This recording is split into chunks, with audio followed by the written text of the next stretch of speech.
in your head. AI don't know. Okay. What did AI say? I I I contact more with AI. Okay, here's the answer. In OBS, go to the audio section where it says desktop, turn that volume all the way up. That's your answer.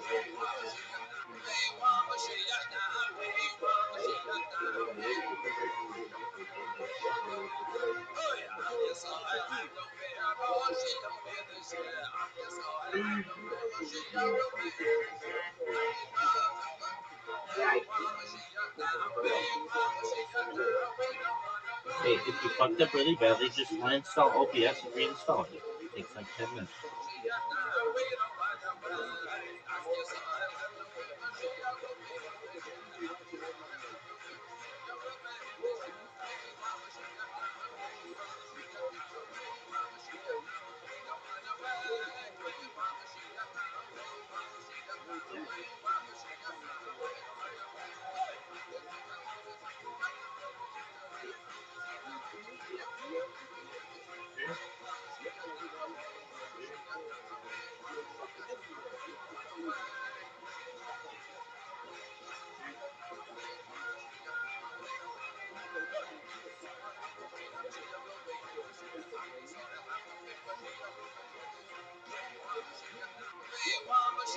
So I will end this through my screen.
I need both. I need to do working out and do my computer. Oh, just get this done. It'll take 5 minutes.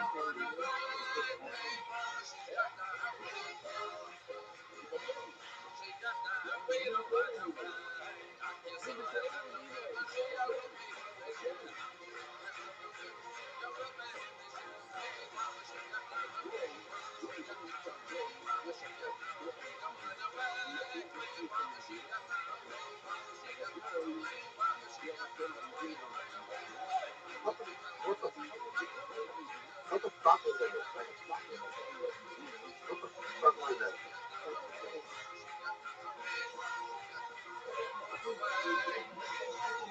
Bro, I need to post. Like, seriously. Seriously. Yeah, I will work out and I will. Do whatever makes you happy.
That's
your boy?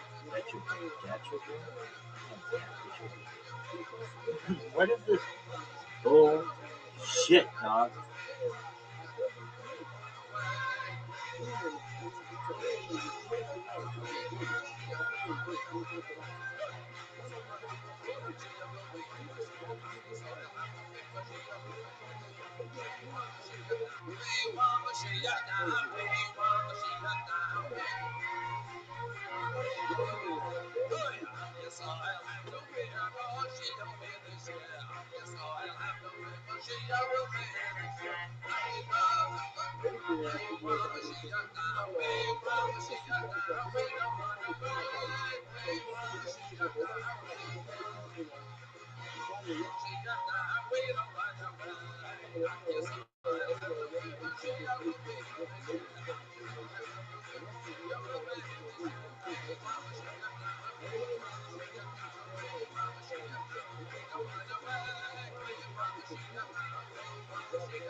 I'm gonna do something.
the people are going, the people are going to see it. So it's a police state on it.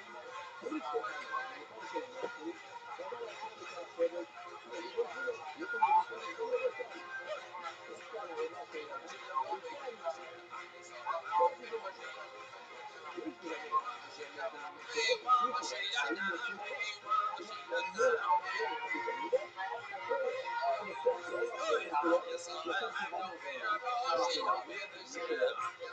You connect them with solution of the leaders. You know what I mean? Right up there, man. You say, I'm going on. The way you got to know that things are going on. You can walk in Miller stand and then right? You can even see them. You see them there. So you can see them. So you know? That's fine. You know what I mean? And players, it's not too much money. It's easy, man. So we never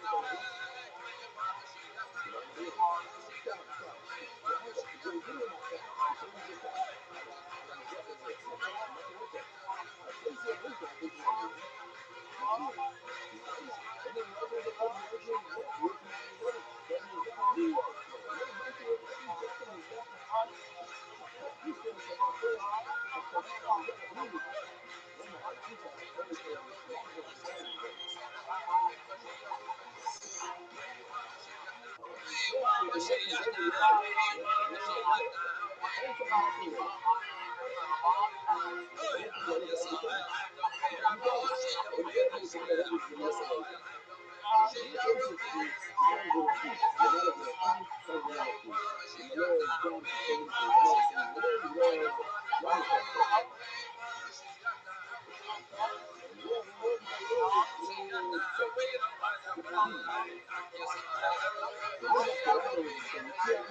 grant the things and another thing. The name Lord manifested. And yeah, we know my Lord is with the peace. So you mess around with him. So you see how he even softened them and say, hey, stand and see certain words. You know, so we just calm down and try to think to yourself, I mean, look, man, you cannot done better.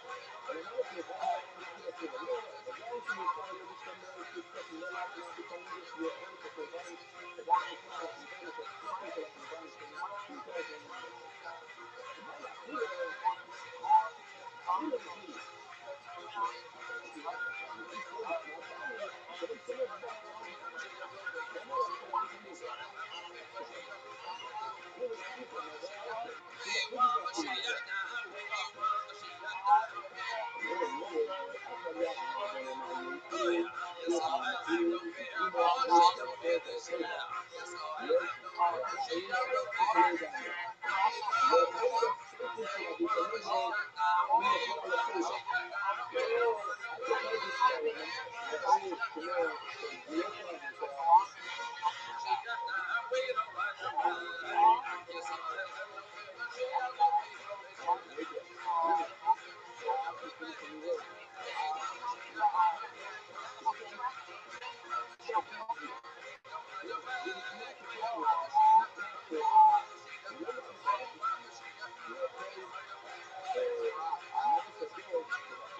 It is perfect. Everything perfect. Separate means behavior, finishing work. No less. Memory. Never. Don't never say, wait, wait. You don't have to just wait and just let them leave. Then you have to go. You go again. But then you get time. Separate it and spend it separate. Why not? You have to leave. Marry because the person you're dealing with. Good time. Money work time. Perfect things happen. Romantic things don't happen. But when you leave things, it is not over. And regardless, your friends are equally committed. You ain't got nothing to lose. What about this? I see you like this feeling like that. That's how it is then. You can take it away. Protect your possessions of them. You know, protect your family. Sometimes it's only just a call with school protection or maybe the family with you, whether or not. Many times even wherever you are as the family organization, you don't have to come and take television, you try, you see, you live. But you live, you better at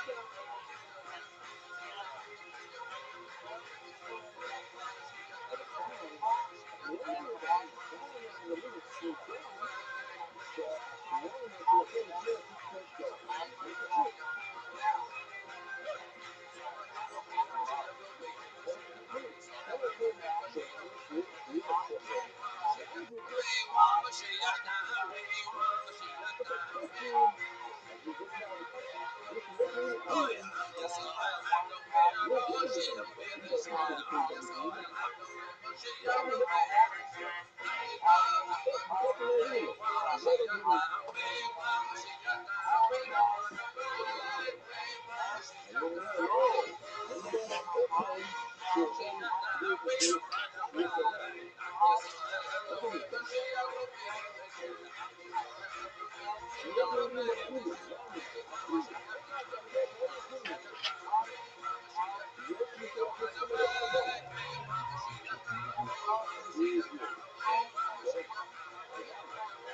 When the David, that makes me feel like one of David.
You can't say that you trust him. As a lawyer, you trust him that he will rule today. And look at you, God. I tell you, man, you better know him. You know that you say that. Yeah. You just trust him. You know, you got to be real honest and trust him. You know, you got to be real. Tell him you just, I got this. The people. That's what the word. The people got names. You trust him. That's the only people. You still trust him. You know, got swag on the name. Trust him.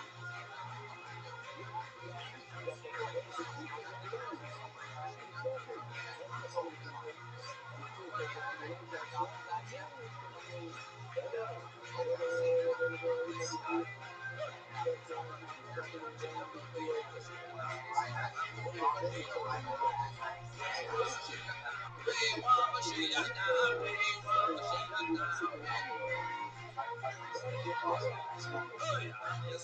in this world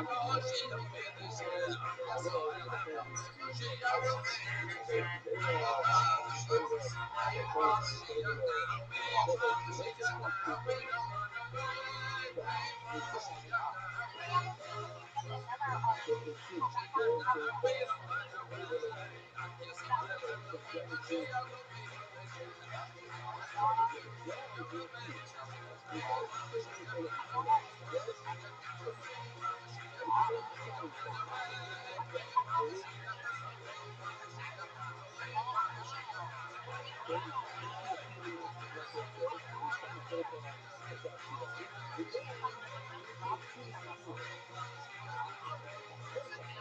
it ain't real. For real. It's just, you better get that. My Lord, goodness, yeah. He knows everything you need. You better not let your people control you. For real, you know? Some people know you got names, but they don't know you. You know you do. That's it. For real. And everything.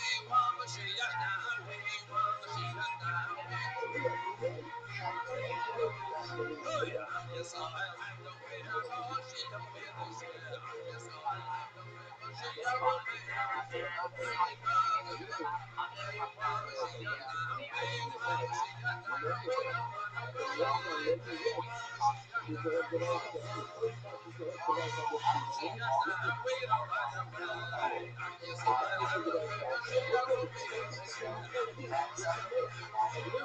Some people say you can't do it. Yes, you can. I believe you. That's the type of prayer you want to pray. You may not be perfect, but as a lawyer, you may not see everything perfect. Just listen to the unsung song. The words we ain't heard before, but you might have heard them. Some of us have heard. Who knows? Thank you, God, for this. Prayer that is very real. To God be the praise. Hallelujah. Amen.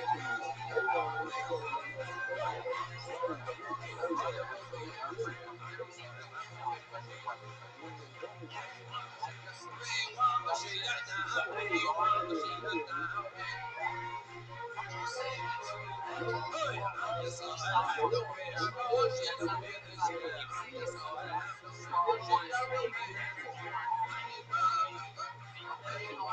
you. Praise always wins. So we praise him because he sees us.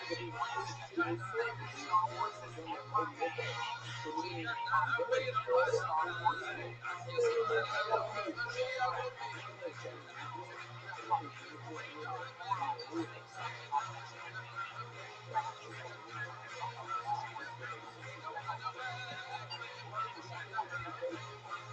We doing praise him. We doing real. Real, real. Hallelujah. Just get ready to get you right. Just praise him because get ready to learn something good. Good something to you. Just put it back in his hands. And remember this song. Yes, sit for him. God for him. Yeah, yeah. Yes, sit for him. Yeah, hallelujah. Yes, indeed. You just sit for that God for him. Praise him for that. Hallelujah. Peace in your life. For him. Just take your Bible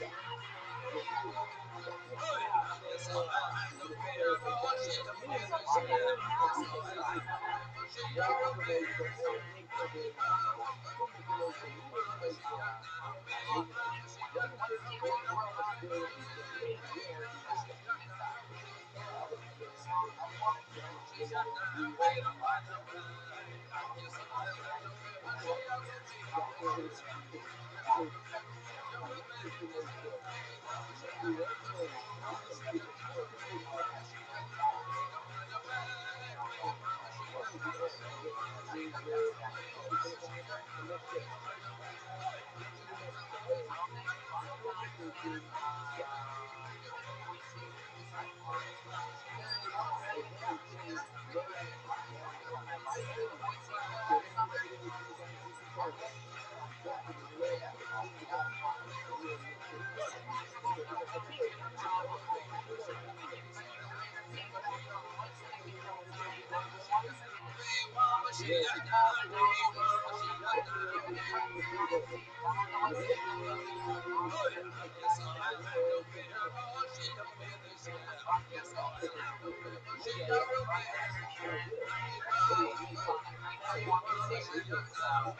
Now I'm just trying to find these pictures.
Everybody stop what you're doing. Did you sober up yet? Yeah, it's been 24 hours. Okay, well, I'm just asking. Sometimes people have hardcore trips, baby. Okay. Are you ready to lose? Should I get logged in? Yeah, you should. You absolutely should. Shout out to Zeus for getting Riser in here.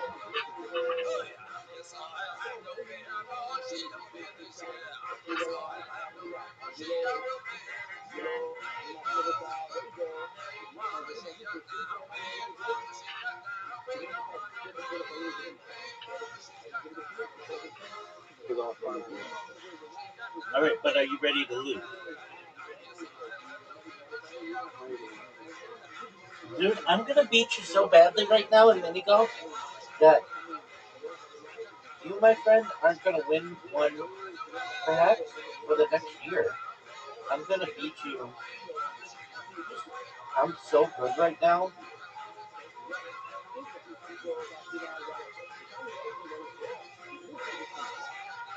Dude, you have an invitation, and everyone's awaiting you. And you just had one of the worst shots I've ever seen.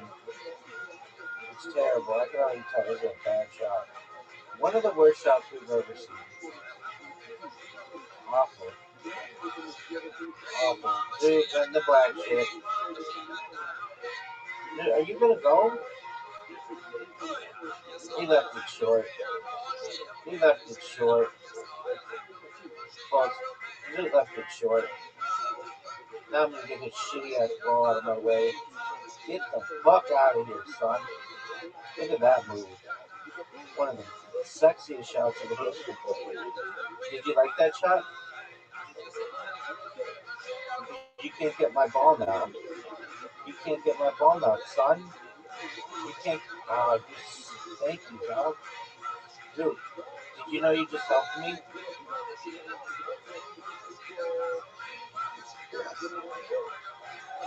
Did you recognize that I'm on fire in this game?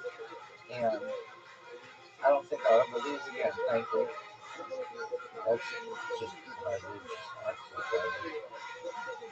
I could even just bounce it off his wall, miss it on purpose.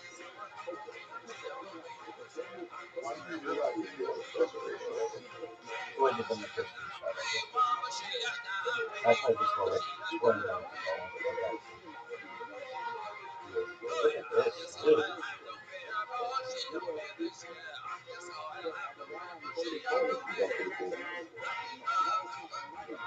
You know I'm getting it in, dog.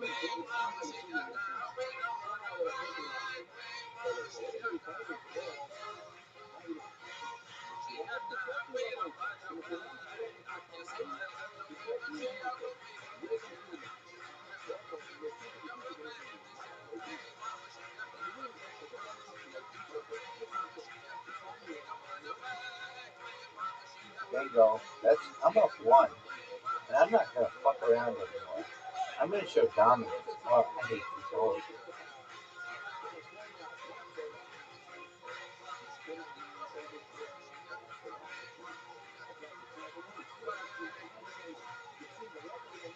Dude, I just hit one of the greatest shots in the history of the game.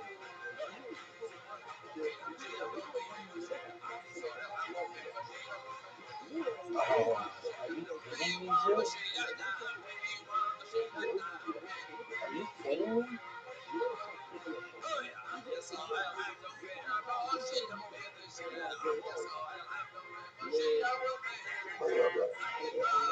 Whatever way you want. I wouldn't go that way. That I did one of the greatest shots in the history of the game right there, dude.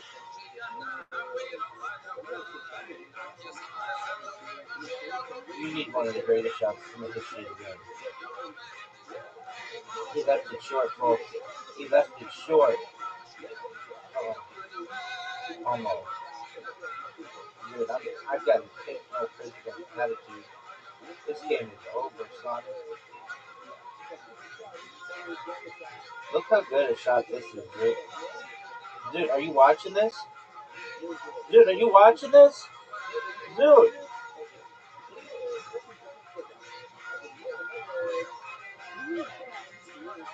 Dude, did you see my shot? Okay, good. No. I don't know. I'm gonna put my eye on the Dude, look at this shot, dude. Dude, I told you, dog, I'm on fire today. What are you gonna do here, big man? That's a devastating shot.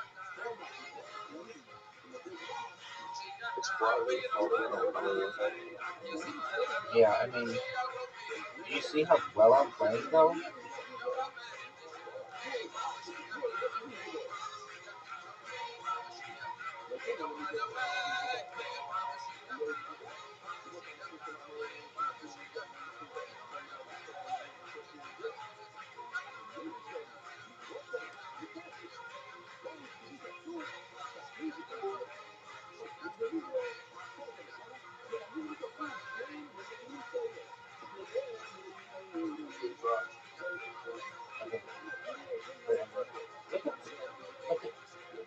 Dude,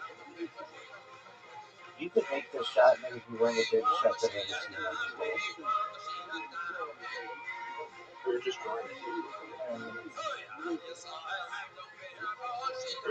Brandon, look at this. Are you serious? Dude.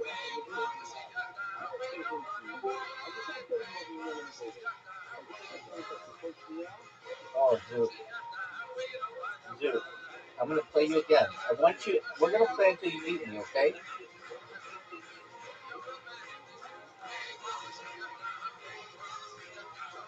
Dude, I'm on fire. You're not touching me. I'm talking shit like it's going out of style, big man. That's a terrible shot. You know that's a terrible shot. You're not even trying. That's a garbage shot. There you go. That's how you try, dog. Dude, shooting it in the wall. Oh, you want to see one of the best? This is one of the best drives you've ever seen.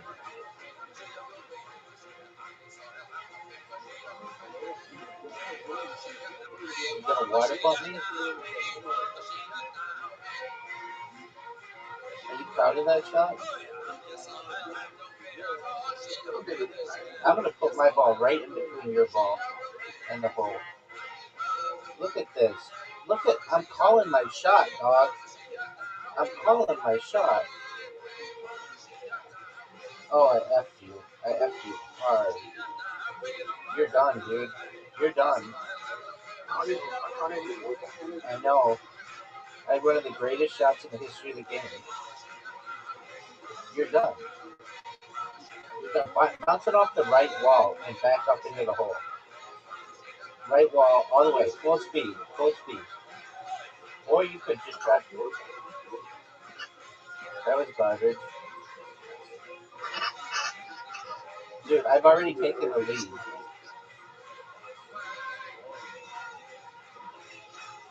Dude, what is up with this hole?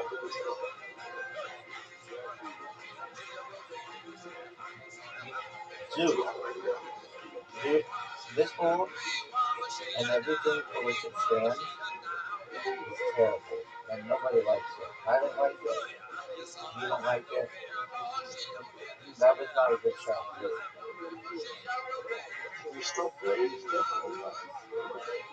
Dude, calm down, dog. You do that all the time. Yeah, I know. Hilarious. Okay. Yeah, you do.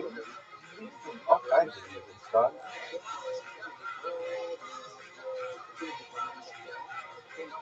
Dude, needs one of the best shots of his career right here, folks. And he just got rejected, and it's in a super difficult next shot.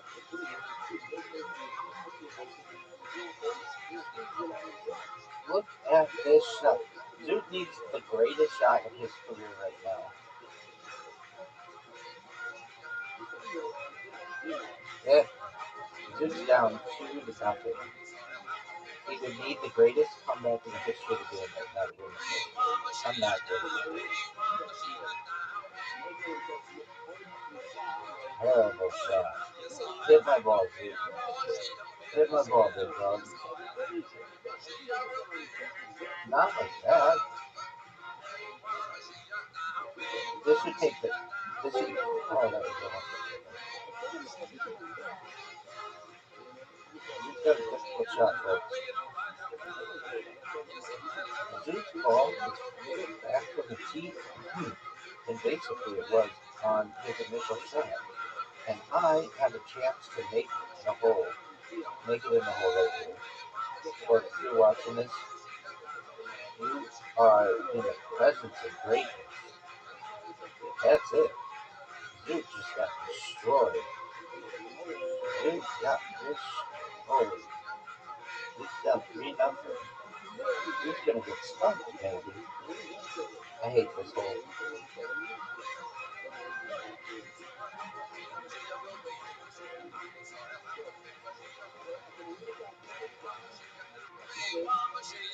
Does Zoot go long, or is he gonna go try to make it through the spot?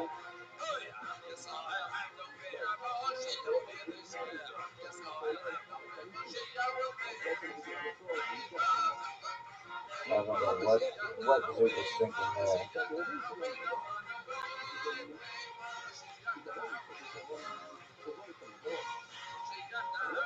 That was bad, Zoot. I just had a bad shot and gave you an opportunity to score.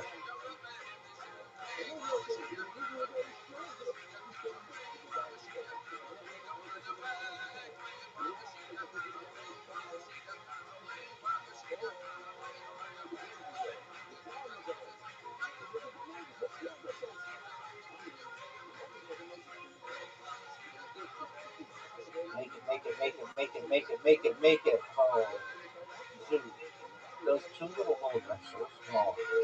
I don't understand why it's so difficult to make it through there.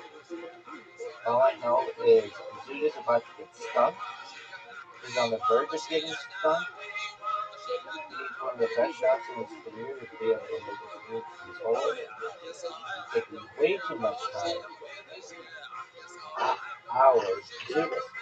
Zoot is taking hours. Absolutely. Zoot, make your shot.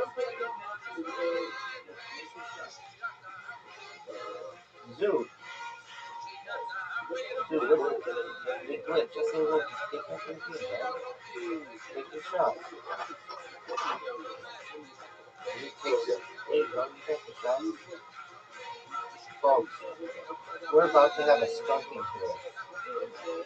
Zoot is about to get skunked. He's about to get played. It's over. Zoot, it's 4-0. It's 4-0. Here we go, baby. Like I said, this girl doesn't owe me very much. Just like marry her. Absolutely, 100%. She's an open-minded babe. She's one of the hottest chicks of all time, just based on her brain. Notice I didn't ask you 0 to 10 that bitch. That bitch is a 10, dude. I'm telling you right now.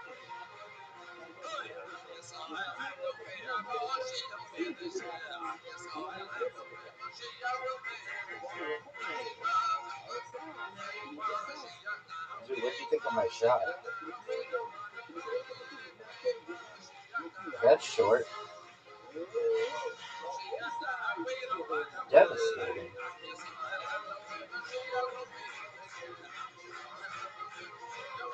There's a chance I can. I'm not going to try the shot.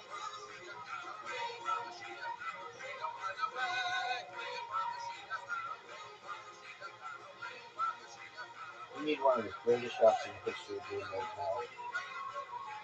now. Not what we needed. I'm gonna hit this for the championship. Zoo, you got skunked. 5-0. Perfect game. Perfect game, Zoo. It was not even close. Zoo, I'm gonna play you till I beat you. That's till you beat me. You just have to tie me. You don't even have to beat me. That's 2 in a row. I'm telling you, I'm so on fire in this game. It's ridiculous.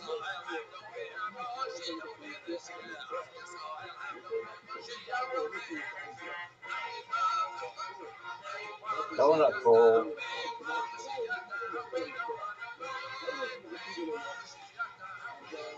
Are you serious?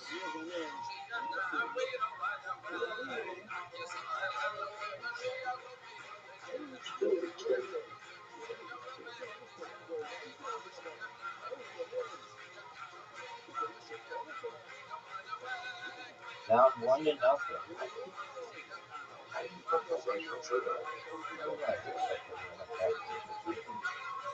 Dude, it's an absolute.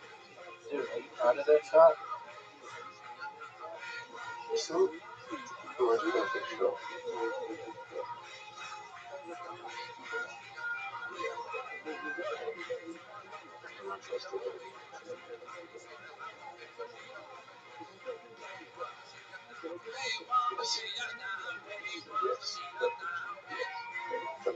But you know I can make this shot.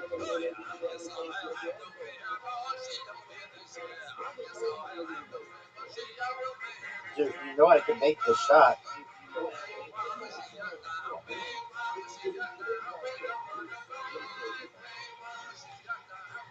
Hit the tree. Zoo. Devastating. That branch, the branch of that tree. Fuck.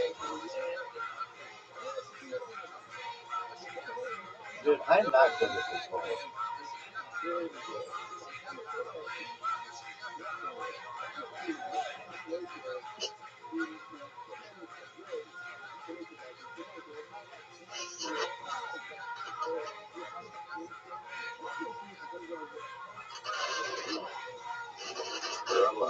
Yo, Kim.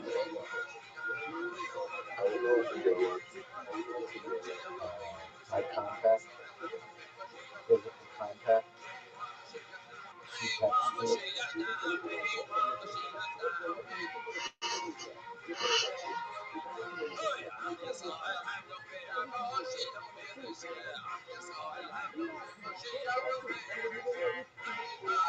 Look at this shot, dude.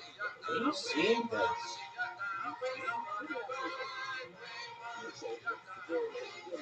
Dude can't even get past the first part.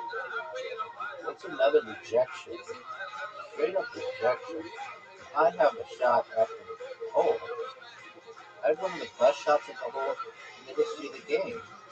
Are you serious? Dude, are you serious with that ball being going? Great, son.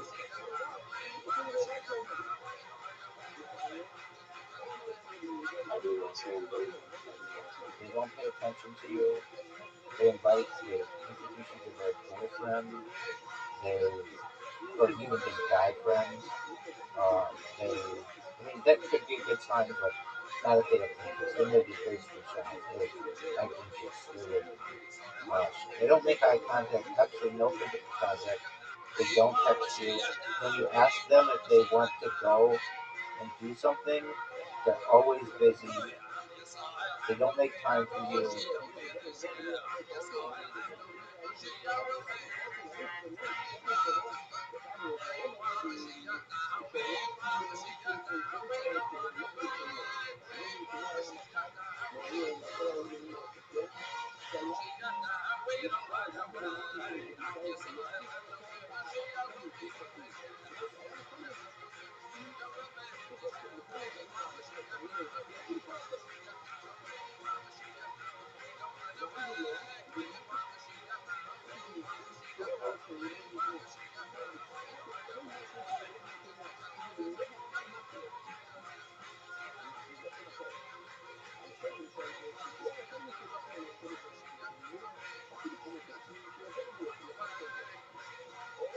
Dude, WTF with your ball.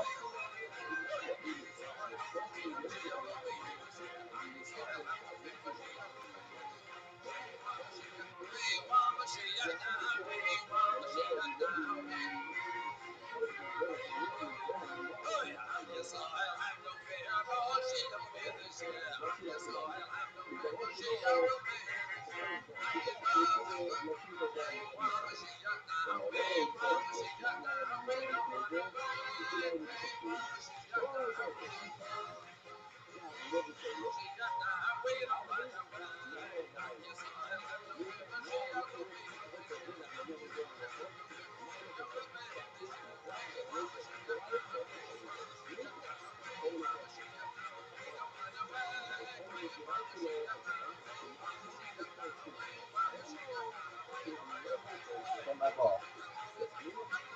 Dude. No man. This game is out of touch for you. It's out of reach.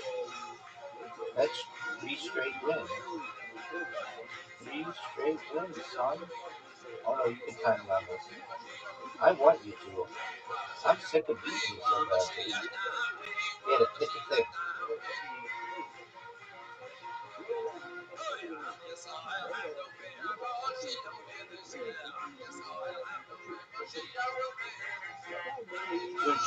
So do you know what a water bump is? Are you serious? Not that at all. Make it so we can be done. Make it. So far. Is that what? Oh, dude, that's another chance at it. Perfect. Excellent. Good job, Sue. Bravo. I'm proud of you, big man. So do you think this girl likes you? Yes or no? I'll wait.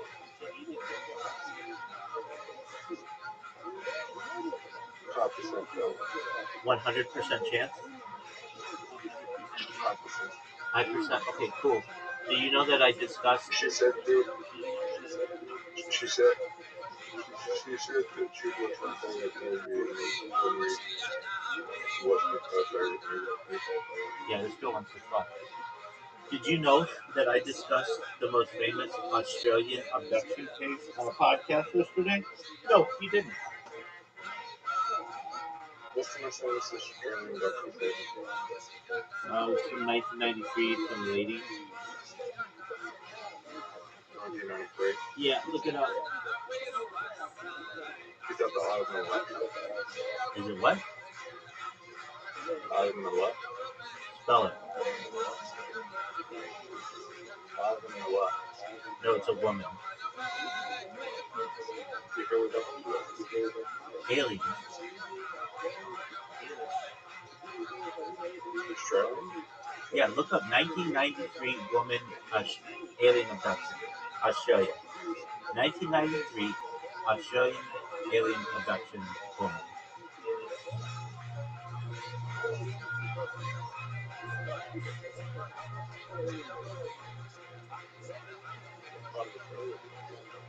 No, aren't you looking it up? Are you looking it up?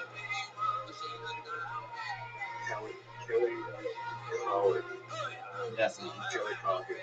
Yeah, that is. So what are your thoughts on it? Read it to me. Let's hear what Jude has to say.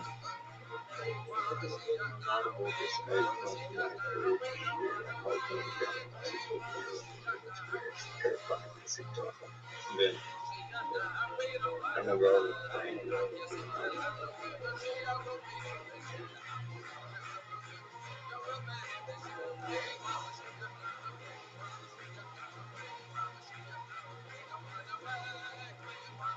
Did you ever heard of that? Are you glad you know about it now?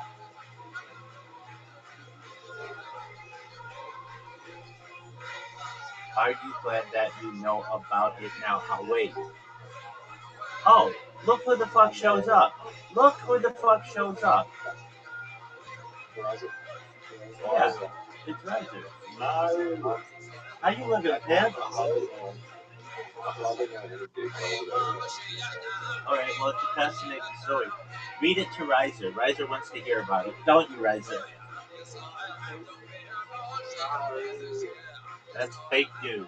Everybody knows Riser wants to hear about it. Yeah.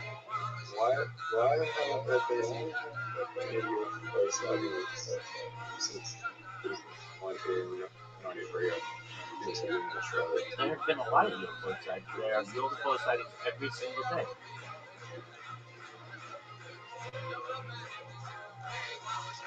Yeah, that's this question. Yeah.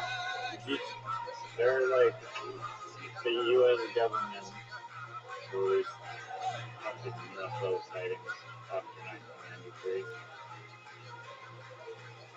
Zeus didn't mean to say UFO sightings. He meant to say alien abductions. Oh, alien abductions. They do. And there are implants that are put in people, they're little Tic Tacs, and they're like metallic Tic Tacs, and they are sometimes placed in the hand, sometimes placed in the foot, sometimes placed in the nasal category, nasal canal. Do you all know that I was on a podcast yesterday for 2 hours, kicking ass, taking names? I'm on another one tonight, and I don't know if this is gonna come true or not, but I've got an inquiry from one person. Guess how many people? Guess how many followers they have on YouTube or subscribers?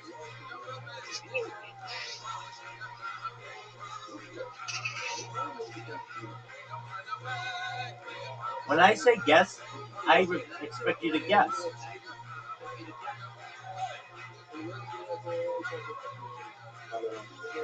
250,000. 250,000. 250,000. You said 400. 400 is not That's your question. all right. Well, it's a cool story. So, and then I'm on another podcast on Thursday and another on Friday. How do you guys like that? And I'm currently One watching on James McCann's podcast. today. He's actually we're gonna Skype it, and I'm watching Disclosure Day. And do you want to know how good it is on a scale of 0 to 10 thus far? I'm about 25 minutes into it. It's a 2. It's not. It sucks. Garbage, yeah. Hey, Rubber. What up, Kim?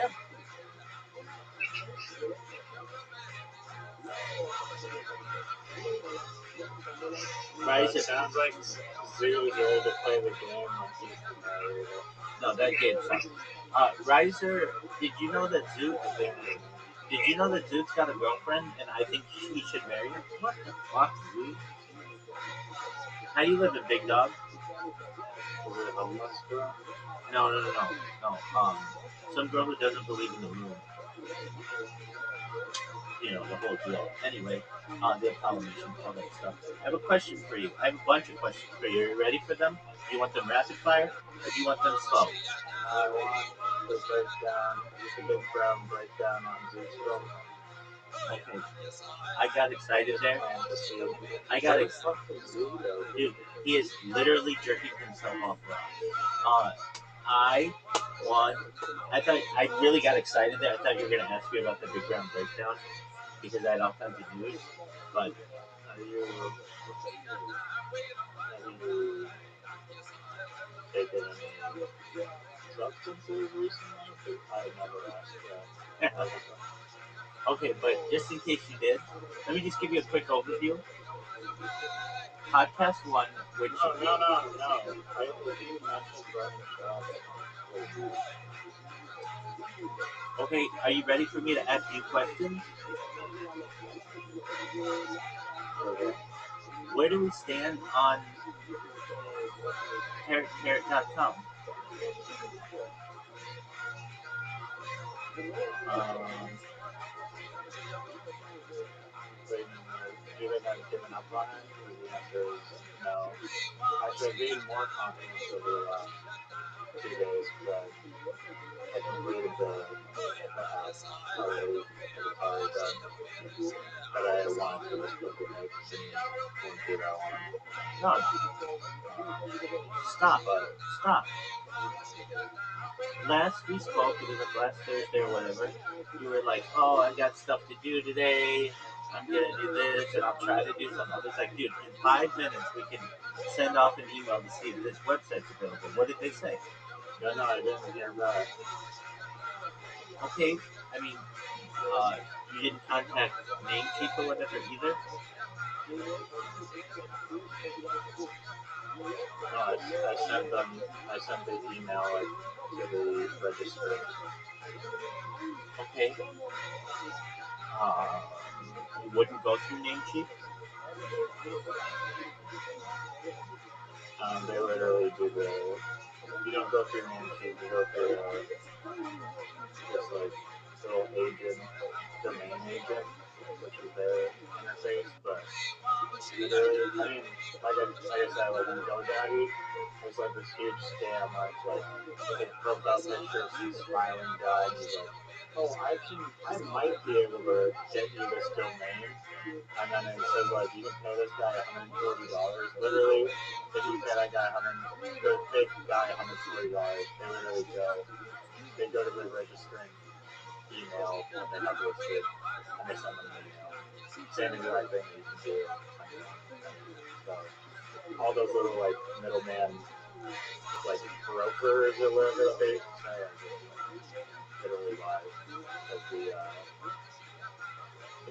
the company is legally obligated to send them the email and their encrypted registrant email that they have listed.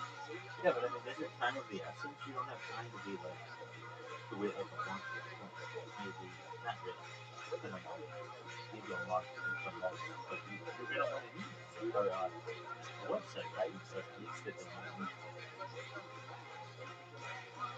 Yeah, no, I'm leaving in August to go to my to go back to Ontario for a month, so I won't be able to launch it until September when I get back anyway. So why don't you get everything that I need ready? Why don't you get parrot.org for like $5 and then just transfer everything once you get parrot.com? It's a phenomenal idea. That's a phenomenal. Honestly, if you want the honest, yeah. And then, do you want to hear my honest truth? Yeah, go for it. Okay.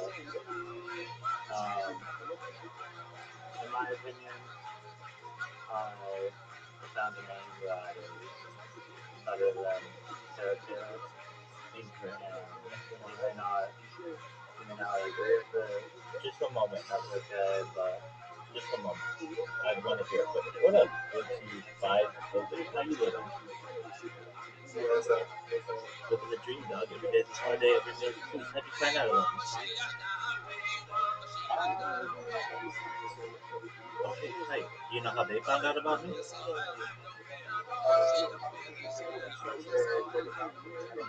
All right, excellent. Do you mind if I tell you about myself? Sure. Thank you for the opportunity. I'm Rabbi Rothschild. I stream my life 24 hours a day, 7 days a week, 365 days a year for world peace. I've been doing so for more than 4 years. My streams go back to the pandemic. We've seen the death of a queen, the birth of AI, the coronation of a king, and everything in between. Let's see, by open. Have you ever seen the movie The Truman Show or the television show Big Brother? Yeah. Excellent. Well, that's essentially what my life is. In the 1990s, the phrase content is king was coined, and I'm making it true today. In my own way, I'm sort of like king of the internet, and here's why. In 2017, The Economist magazine stated that data had overtaken petroleum as Earth's number one resource. I have more data archived on the internet than any person ever, which is making me very influential. I'm going viral, and when I do, I'm going to make you and your friends, your family, all financially independent if you're not already. I will ensure that you have generational wealth if you don't already, and I want you to be able to start charities and philanthropic organizations of your own. How does that sound to you, Tootsie Five Urban? That's pretty good. Excellent. In addition to promoting world peace, I want to help end world hunger through the use of technology such as oxygen therapy, such as agricultural drones, floating greenhouses, saltwater greenhouses, hydroponics, vertical farming, cloud seeding. I want to help end world thirst. Sponsored by cryptocurrency, it's worth tens of millions of dollars, and one of the things that we do is we build wells and water towers in developing nations for the benefit of the less fortunate. Additionally, I'm an advocate for the Lifestyle program, and most importantly, desalination technology, where we pump earth seawater onto land and make it drinkable. How do those things sound? They sound just fine to me. Excellent. In addition to streaming my life for world peace, I'm additionally a futurist. I like to have discussions on the future, things like anti-gravity, antimatter, faster than light travel, faster than light communication, artificial narrow intelligence, artificial general intelligence, artificial superintelligence, cryptocurrencies, quantum computing, space tourism, space elevators, terraforming of other planets, interstellar travel, things like Santa Claus machines, like a replicator that you might have seen in Star Trek, teleportation, telekinesis, telepathy. De-extinction. People don't know this, but the first successful de-extinction took place in the year 2003 with the Pyrenean ibex, which is a goat located in northern Spain, southern France. Fast forward to the year 2021, a company out of Dallas, Texas, has founded known as Colossal Bioscientific. They've made it their goal that within the next 3 years, or pardon me, in the next 2 years, by the year 2028, to reintroduce the woolly mammoth in the Arctic Circle, utilizing Asian. Yeah, definitely. And they made headlines with the Direwolf project, which you can visit. Following the reintroduction of the woolly mammoth, they want to reintroduce the Tasmanian tiger, followed by the dodo bird, which is a really exciting project, a series of projects, and I'm feel privileged to be able to document these things. Additionally, I talk about things like life extension. When you were born, let's see, 5, the average life expectancy for you or someone like you is probably about 80 years old. I want to give you the resources to be able to extend your life to age 100, 120 through the use of technology such as oxygen therapy, human growth hormones, stem cells, cryogenics, nootropic peptides, cold shock therapy, red light therapy, blood transfusions, testosterone replacement therapy, whatever it takes, whatever you want, within reason and within your own consent, to extend your life to 100, 120. But at 120 years old or so, you may say, Rabbi, back in 2026 when we discussed this, it all sounded like science fiction, but it's become science fact. My body's starting to break down. What's the next plan? And this is all with your consent. If you don't want this, it shouldn't be forced on you, but if you'd like, you may have the opportunity to utilize a type of technology known as mind uploading technology, where, with your consent, we scan your brain into a computer like a CAT scanner and MRI, knowing where every atom is in your central nervous system and your peripheral nervous system, to later download as an android, an avatar, a cyborg, a cybernetic being, and cloning yourself as a robot, an ethereal being, whatever you want to be. But essentially what I'm saying to you, Tracy, by Open, is that you may have a future of digital immortality. What are your thoughts? That's pretty cool. I'm already super pumped about right there with you. 100%. Well, I'm live on over 20 simultaneous YouTube streams 24 hours a day. I've been live for almost 5 years. Every 12 hours, I archive the streams. I additionally multi-stream on Rumble, on Twitch, and Twitter, and some other places as well. And basically creating the world's largest timeline or the world's largest time capsule of human data in global history. So you get all of that. In a previous generation, I would have been a diarist or someone who writes in a diary, or a journalist, someone who writes in a journal. But instead, I just use video as my medium to be able to archive history. That's something I propose. Because something I propose is that I'm a data hoarder. So if you think, like if there's somebody sitting in a story, that they take that as a challenge. I'm right there on the same page with you. Excellent, my friend. Archive this stuff. Absolutely. And it's more than just a story of my life and data on one individual. I also, 24 hours a day, exactly, I keep a radio on in the background. So you can literally go back to any moment of any day of the last 5 years, essentially, and know not only what was going on in my life, but what was going on in world history. Have you ever played the game Grand Theft Auto? Sure. Excellent. Well, if you're familiar, the radio plays a key role in the game to give you an idea of what's going on in the character's life and what's going on in the city. And in the same way, the radio plays the role of basically creating timestamps so that you know what's going on in world events whenever anybody's watching one of my streams. It's a very similar concept. It's pretty good. Excellent. I've been on a lot of podcasts recently. I was on one yesterday. I'm scheduled to be on one tomorrow. I have one on Thursday, one on Friday.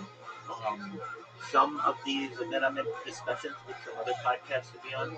Some with as many as 250,000 subscribers, some more, perhaps. So, one of these days we're going to blow up, and all of the data that we've archived over the course of this time will have the opportunity to be seen, and you're part of the live stream now. So, what do you want to say to the people of the future?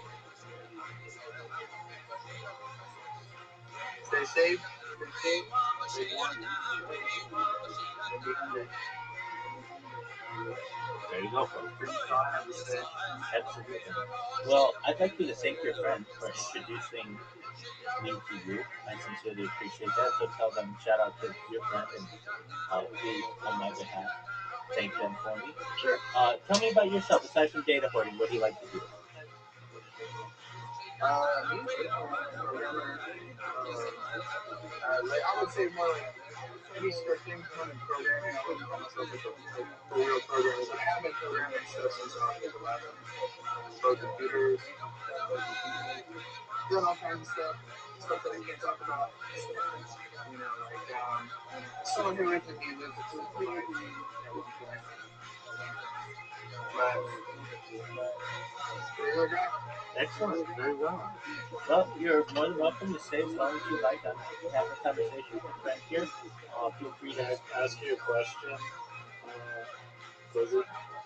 Yeah, what's up? Yeah, are you integrating with AI in your scripting program as well? Yeah, it's cool. Integrating how like the stuff that I'm writing is like from it. Like if you're saying like are you asking if I'm using like an AI to help me program, or are you saying am I programming stuff that integrates AI into what that is? Just kind of like generally like how AI is shifting the way you photo things. So for me personally, I would say that I use it sparingly. You know, whenever it comes down to it, I try to do based off of my own thoughts, my own knowledge, stuff like that first. Because when you start to rely on like stuff from AI, especially if you already know something, your brain starts to go these neural pathways that go like, oh, this is what I need. Like I need to do data retrieval, okay? Instead of using my actual like my brain's functioning and brain's power, I'm like diverting that to ChatGPT. So like I've noticed that like AI usage, if used incorrectly, can be dumber. But I would say at the same time, if used correctly, I would say like I am probably 20 times more productive than I would be if I did not use AI. And I only mean that in the sense of like I can do like backend programming. I'm really good at backend programming, all the functioning stuff. But when it comes to like UX and UI design, stuff are not my strong suits. Being able to come up with a fully faceted idea and actually put that into action has become like 20,000 times easier, if not more, due to the use of AI. However, I refrain from using it too much because then you just create out of program and pretty much sort of reinforcing these negative neural pathways, or pathways that can be seen as negative, but are actually negative. So I think if you use it correctly, it's for the benefit of everybody, but at the same time, it will definitely make it dumber if you use it wrong. Yeah, no, I agree. You basically are lamenting that you should just outsource all of your thoughts to AI if you get like lazy and stuff. Yeah, so it does do that. I personally have like felt the effect. This is not just like some like generated notion that I've like come up with based on what I've seen. This is like based on like how it's affected me personally. Like I know for a fact that in certain ways it has definitely like making like not dumber. Dumber's not a good way to put it, but if you, especially for somebody with ADHD, if you have a brain and you have memories that are in place, they become less important to your brain itself, and so it will like not overwrite, but like it'll choose that information faster than it'll choose your own information. And it's like if I only know how to do something because AI told me, it's like then I'm relying on the AI and not doing that. Right? So yeah, people end up outsourcing their brains a lot to semi-realized. But I think it's a good tool. I think it's great. I think it's great if used properly. It's changed my productivity like massively because there's certain stuff that I like fall short on. There's no doubt that like would have been overlooked if I didn't have like AI do like a second look. And there's like video game companies who are going so far as to make their programmers write their code with AI, and then if they're not writing with AI, they need to run the code through their AI to do like generalized checks. And I can see how that idea is like solid. But at the same time, once again, you're outsourcing that mental power, that knowledge to the AI instead of actually coming up with your own reasoning. Yeah, so that's like part of the issue too is like you still have to have like a fundamental basis and understanding of like how these systems put together, and so if you have like no knowledge on like the best database used, whatever, like you're gonna just get whatever the AI tells you to use, which may not be the best. True, but reduces creativity as well. Reduces creativity because it's like, oh, well,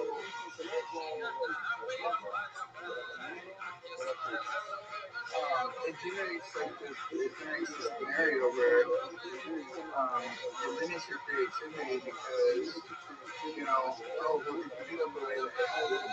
Well, that's not how painters painted their art.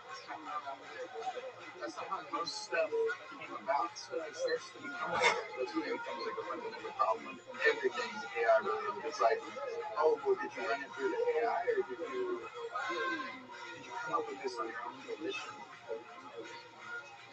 Like, that's a good point.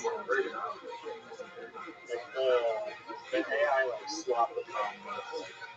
You still, even if you're using AI to program every single thing, usually if you just type in like ChatGPT, like what this mission is, right, it generates this program. They'll give you like 5 ideas of what they're gonna do.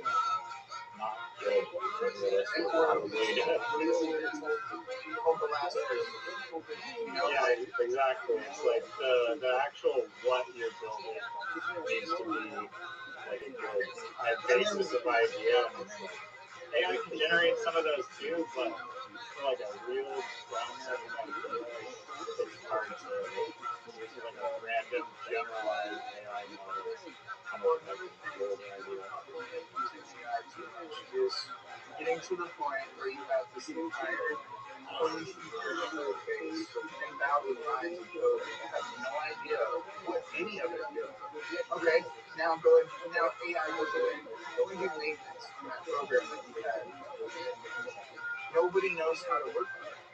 It's either slop or it's like perfectly orchestrated. That's not likely, you know what I mean? So you end up with like a 10,000 line code that you have no idea like what they do at all, and then trying to generate an understanding is a little bit, I don't know. I mean, using AI, like especially like depending on the type of program that you're trying to make or whatever you're trying to do, AI could not be the best thing because it doesn't have the ability to like predict outside features or like outside events, random events, stuff that just happens. Like there's no.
$250,000 subscribers on that.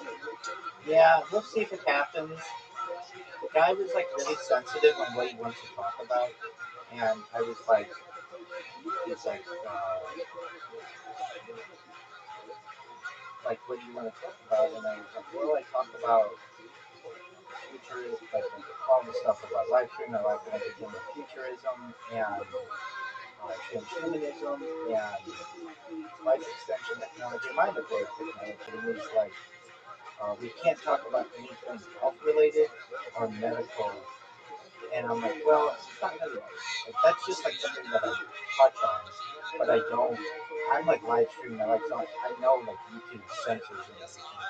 And he's like, I don't want to take the risk. Is there any way you could talk to my audience about ancient texts and ufology? And I was like, yeah, I can do that. So I sent him an outline of what I wanted to discuss, and I have yet to hear back from him. But this just happened yesterday, so we shall see. And if I get on that one, we're going live.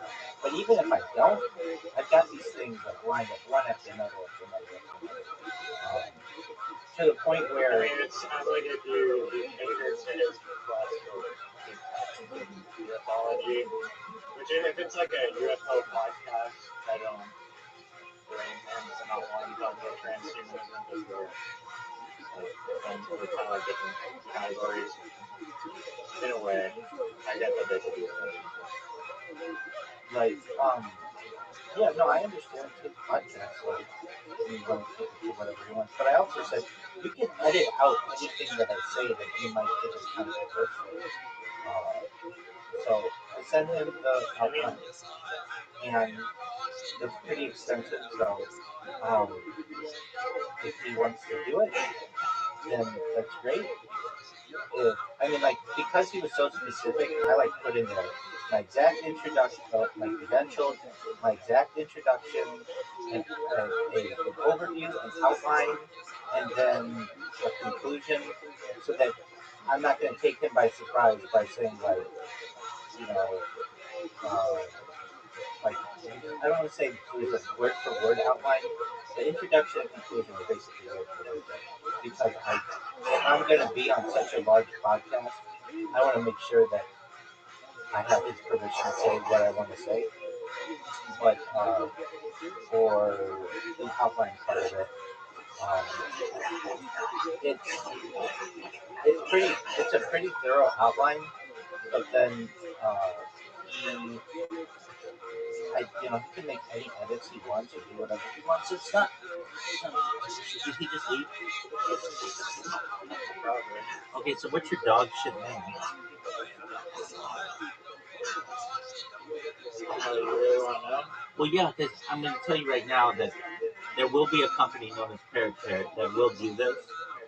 Whether you want it, that's up to you, or whether it's going to be your biggest competitor, that's up to you. But yeah, let's hear it. Well, I'll tell you, I mean, you're going to disagree with that. Just from an intuition standpoint, I think when people Let's hear your name. it's not intuitive directly. You have to go Neither's Fitbit. Neither's Grubhub necessarily. Grubhub sounds like a place where you have to go physically and get food. Fitbit doesn't sound like anything that would fit on your arm. LexisNexis, that doesn't even make sense. People use these names because they're catchy and they are the leading. StubHub isn't that it's like a ticket? Yeah, but it really sounds like a place for amputees to go.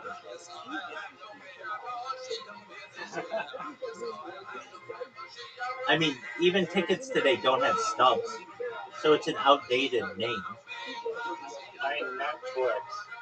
It's flicks as in like movie flicks on the net. It's intertype. Yeah, I know what Netflix is. So it's just more intuitive. And I completely understand that not every company whatsoever. What's your name?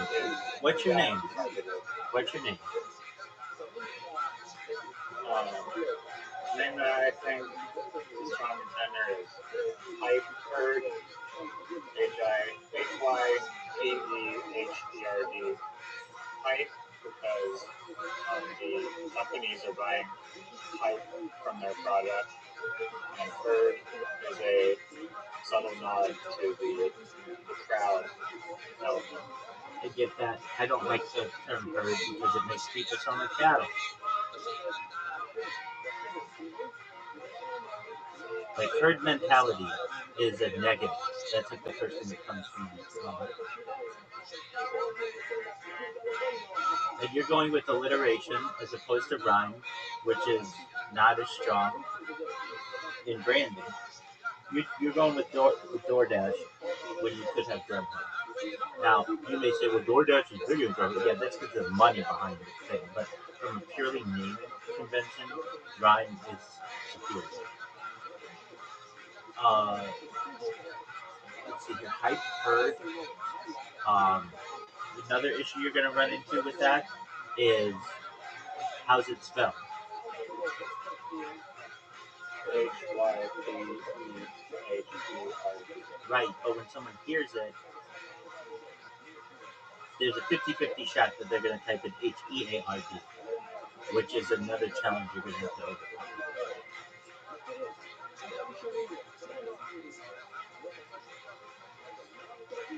That's true, I guess.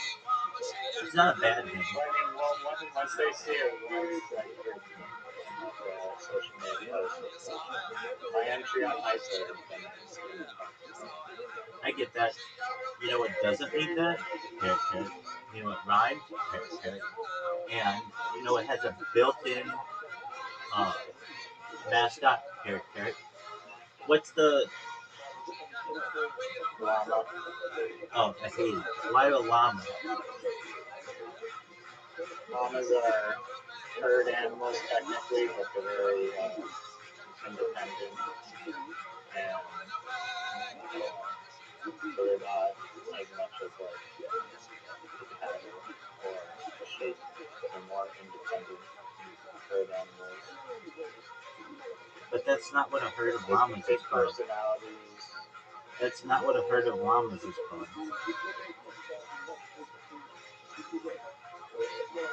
A herd of llamas. Llamas are herd animals, of course. A herd, I don't think a herd of llamas. Oh no, it's a herd. Sometimes called a flock of that or two. you know I believe the parrots installed. Yeah, I do. It's a. I know crows is murder. It has a cool name. There you go. That's beautiful. It could also be a flock cattle or company. Yeah, flock is usually like pandemonium. That's more general. Yeah, totally true. Okay. I don't like also. Well, llama starts with an L and it's very strong because it has two L's, and then you go with H. I would not go with that. I would go with. If I'm going with a herd, there are stronger animals. But llamas aren't loud or vocal or anything. Literally, a parrot is the best marketing bird in the world. It's bright, it's flashy, it talks, it can fly, it's fast, they're beautiful.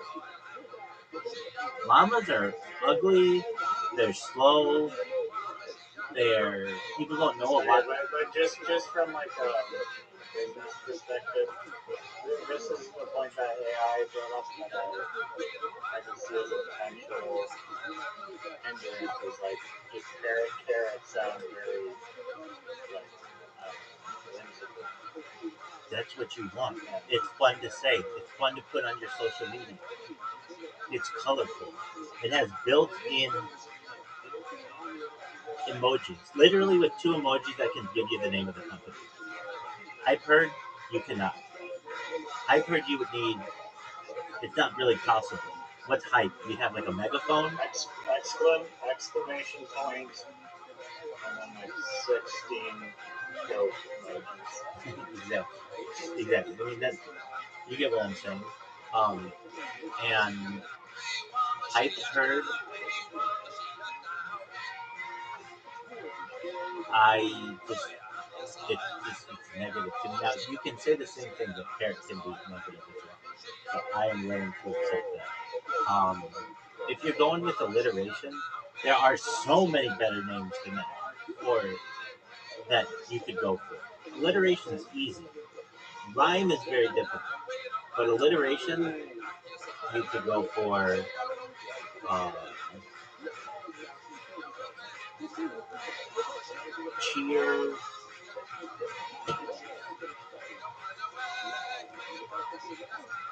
Well, did you like the first word hype? No, I couldn't hear what you were saying. The first word hype? I couldn't hear what you were saying. I thought you were saying hype. So it could have just been how I heard it. No pun intended. Okay, so hype. It's not bad. The companies are essentially buying hype for their product. Yeah. Yeah, it's not bad. It's not bad. Herd though, herd mentality is the first thing that comes into my mind. Herd is like you're going with the like it's fat, it's slow, it's like it's not unique. I don't know, it just means group. I know, but the big thing in psychology is herd mentality, or Certification. all that. Yeah. I mean, crowdsourcing is using the power of a group. If I'm a hot chick, Humans are herd animals. That, I don't think that's true. Some humans are, but then other humans No, we are herd. We exhibit behaviors that are very much like herds of like group decision making and so forth.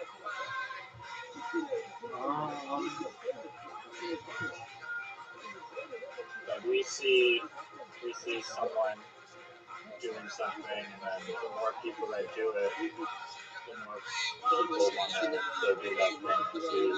We ride these trends, and like trends accelerate, and the collective starts being attracted to an idea.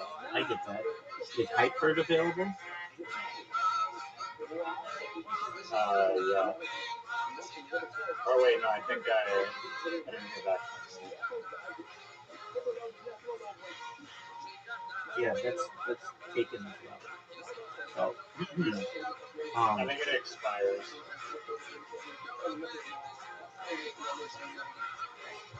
what about Hype Herd with like hearing?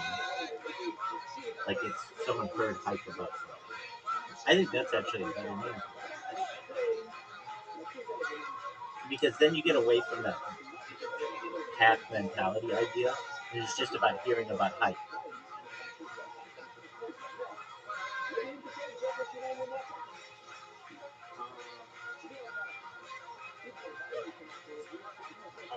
I like that because I think it's the complete reference to the crowdsourcing. It's not sleep though. It's fat, it's slow, It's grazing.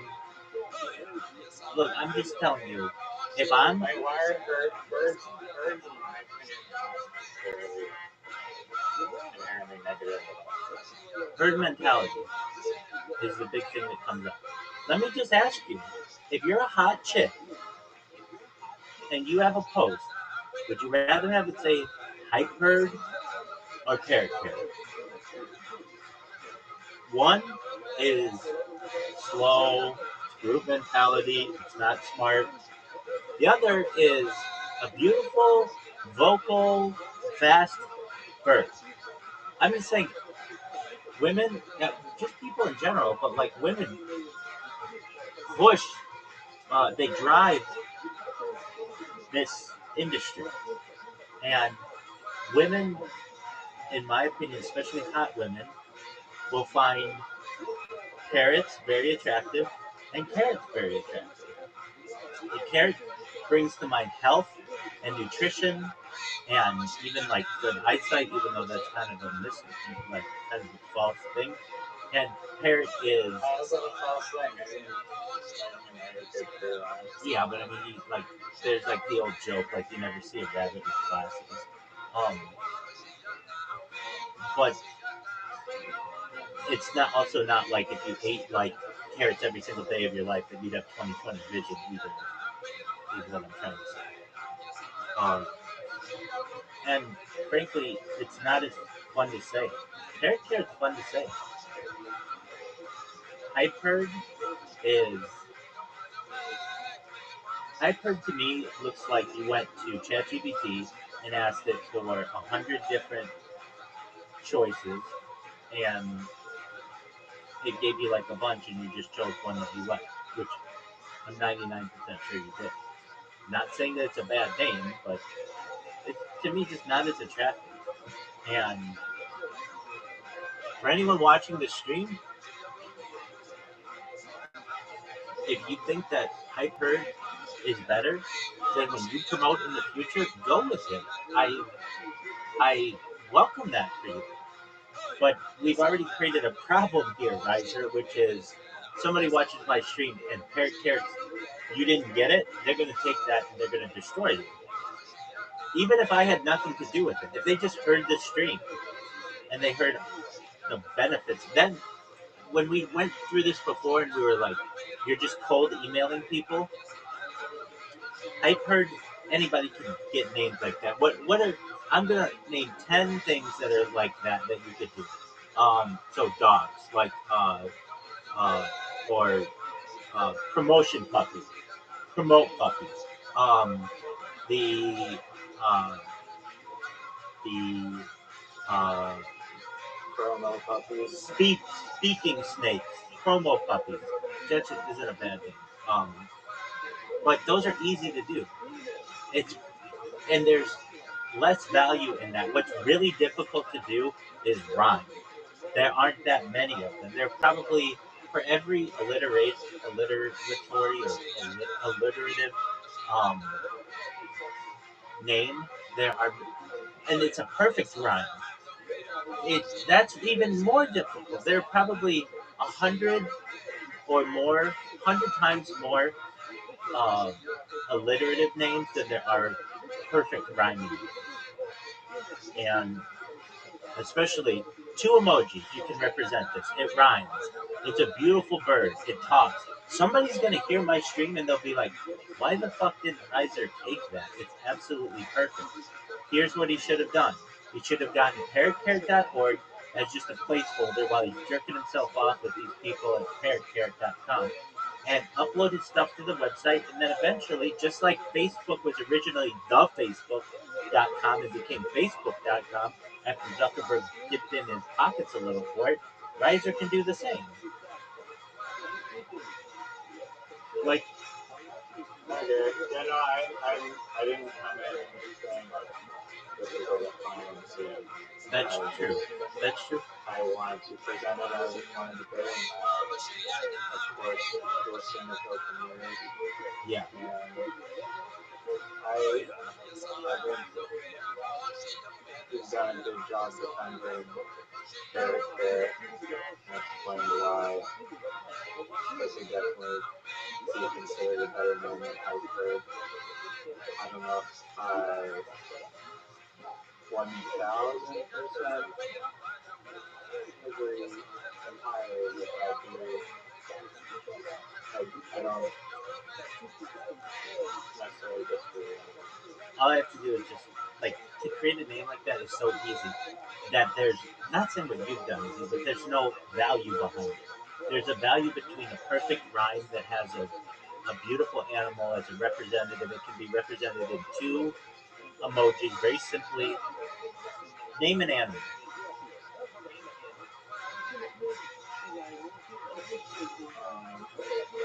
Pangolin, Promotion penguin. Promo penguin. Name another animal. it's a pangolin, like a Oh, penguin. Okay, promotion penguin. tiger.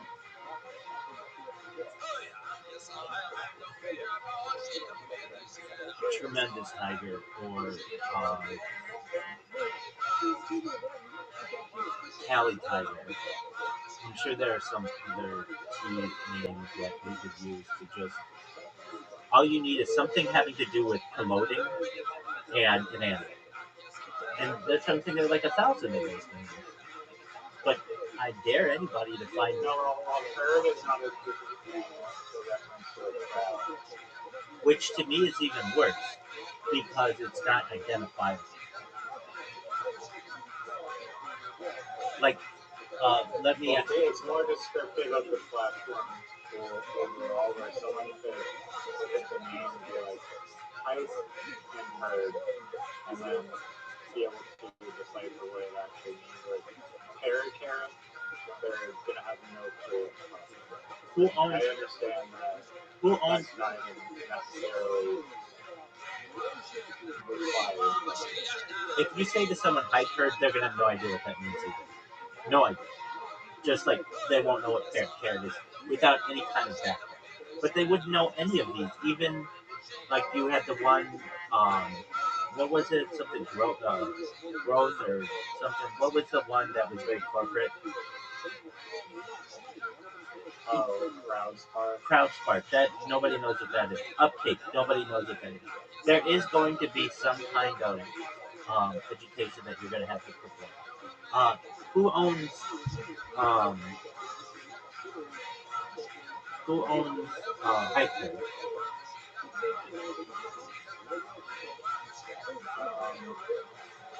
I'm not sure. Didn't you email them? I did email, but I didn't email back.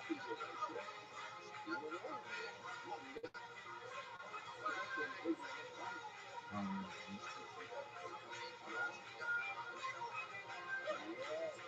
I almost like. Oh, that's okay. I almost like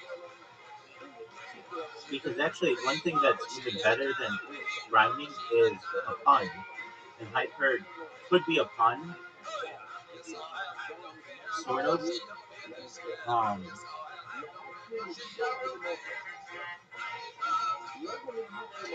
so that could be stronger, but it's something that it's not like a single animal either.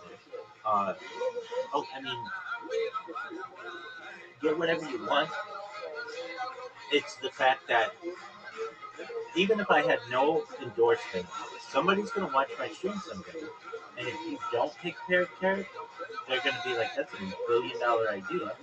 I'm gonna take that and I'm gonna run it." Now, Hyper is when I think of it as a pun, it's a much more creative name now. I still don't love it. You're coming around. No. I appreciate that you can at least try to make that argument. Yeah, it's a good idea. I think your idea is a good idea. You think my idea is a decent idea. They could both be winners. And from what I'd gather, AI, it's not even so much about the name, it's just really about the foundational execution, whatever. Because there's companies that are just like Uber, where it's like, okay, Did Uber become a success because of the word Uber? Could they have named it like chicken rides or something and it wasn't time? It was cool. Probably. It was cool, but Uber's a great name. Dude, you could get Hyperd right now for $13. But Hyperd.com. HEARD. But that's a good font. Oh, HP. ARD. No, that's HP. That's Herd. HEARD. That's not HPRD. Yeah. Which is the valuable one. I don't know if that's that valuable. Because it references the basic, like the idea that makes the platform so well is the idea of crowdsourcing the idea. That's like the magic sauce of it. And so when you have a acknowledgement of that in the title, it's actually, in my opinion, it gives, like once people actually understand, like, oh, it's crowdsourcing advertising platform. Companies go here to get hype, and it's crowdsourced by a large group of people, which is subtly indicated by the herd. I get that. I don't think that's the strongest part of it, the group mentality. I get that is important, but to me, it's the fact that you heard hype is more important than the idea that it's group. The crowdsourcing, using a group of thousands of people to source the idea, is what gives you a better quality of idea. What is your stance from like the herd as in like listen or like herd it? I think that's great. That to me moves it away from cattle and into just something that someone would undergo. They hear something. But yet still you could have your logo be like a herd. And so you could still utilize that. I'm not saying that that's negative, but it's just not necessarily in the name. And you could get that name today. And that's going to be important. I mean, if you are really looking at this website's not I'd live. rather much call it carrot than type herd with the HEARD. That to me does not make sense. It's like off the bat. Okay. Have you heard about hype from this website? Yeah, exactly. No, it's the fact that the hype was heard by the people, by the herd, by the audience. They heard about the hype. How did you hear about this? That's like a question that you all the time. Frankly, both. Uh, both. So okay. So if I were watching this, I don't like the herd mentality. That's just herd. Just doesn't give people individuality. And when I think of herd animals, I think of fat, slow animals.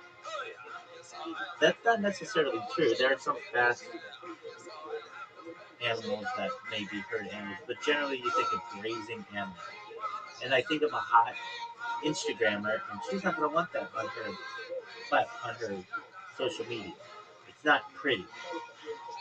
She wants something that's pretty, bright colors, easy to remember, rhyming. It's all really fun. I've heard, if I had to scale them from 0 to 100, I'd say probably about a 90. Like Space is the hotel in space. That's 100. That doesn't get better than that. All right, reduplication. Reduplication, absolutely.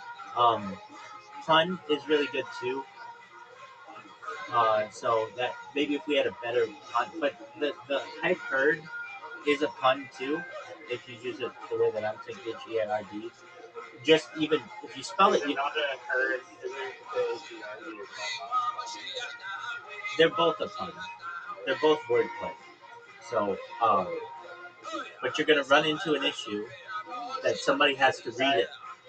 I understand. So like you think that the word herd is just too dull and not as exciting as parrot is more exciting. Yeah, but yours is fewer. Mine's fewer syllables. Yeah, it's only fewer syllables. sharp and snappy. Yeah, that's beautiful. Carrot is placed in that so Absolutely. which for memorization is going to take a little. Actually, with the rhyme makes up for you basically. The memorization isn't going to be that hard. What if? Well, if you're gonna go,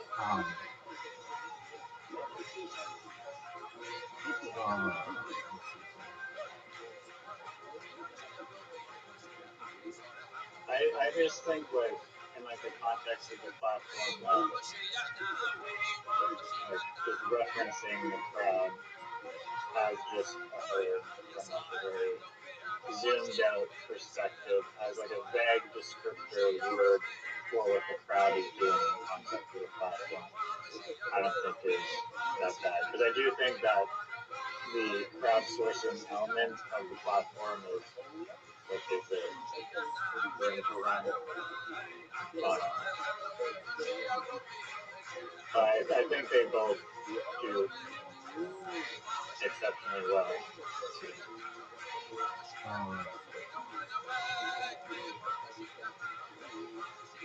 I think Hyper is fine too.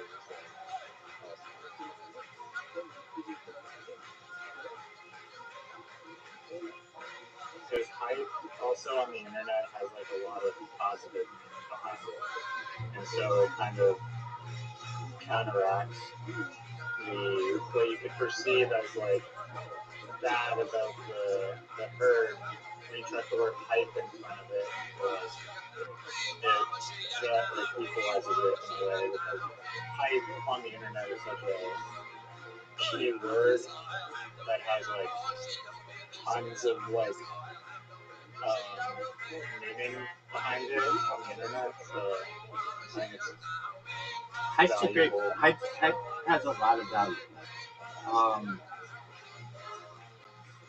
But the term herd carries a negative connotation. So does parrot.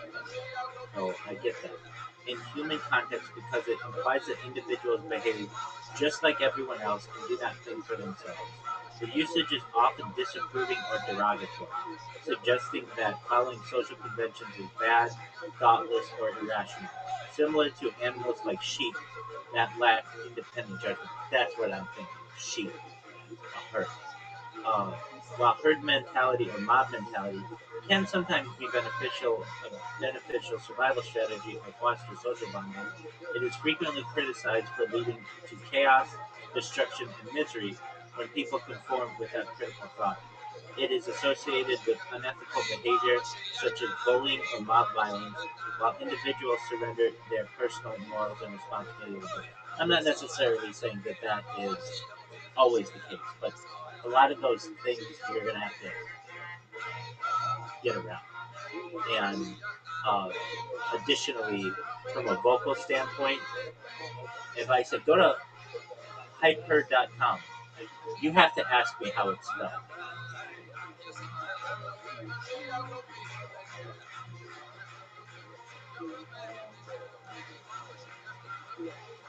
No, I mean apparently you can buy the domain for Hyper for $13. Yeah, but you do.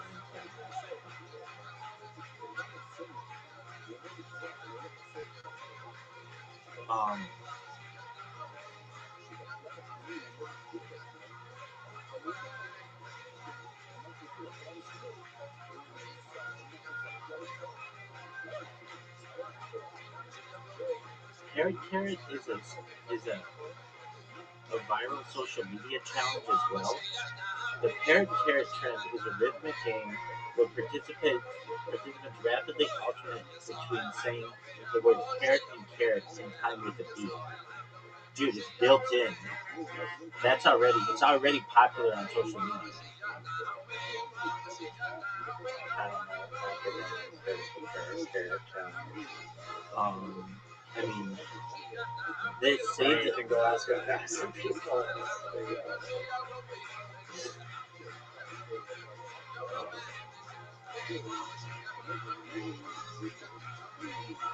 I mean, this is okay. just. Well, here's what That's just what AI is telling.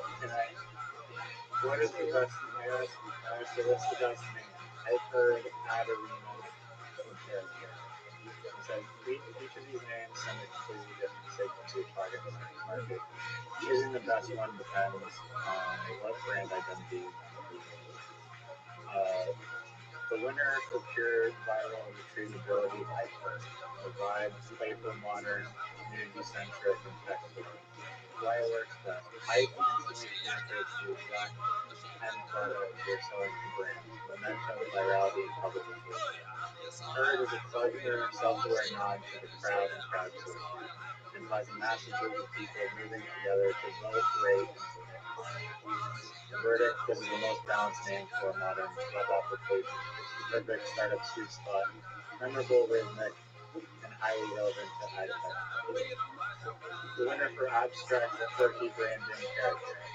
The vibe, surreal, avant-garde, memorably bizarre, and consumer-facing. Why works best.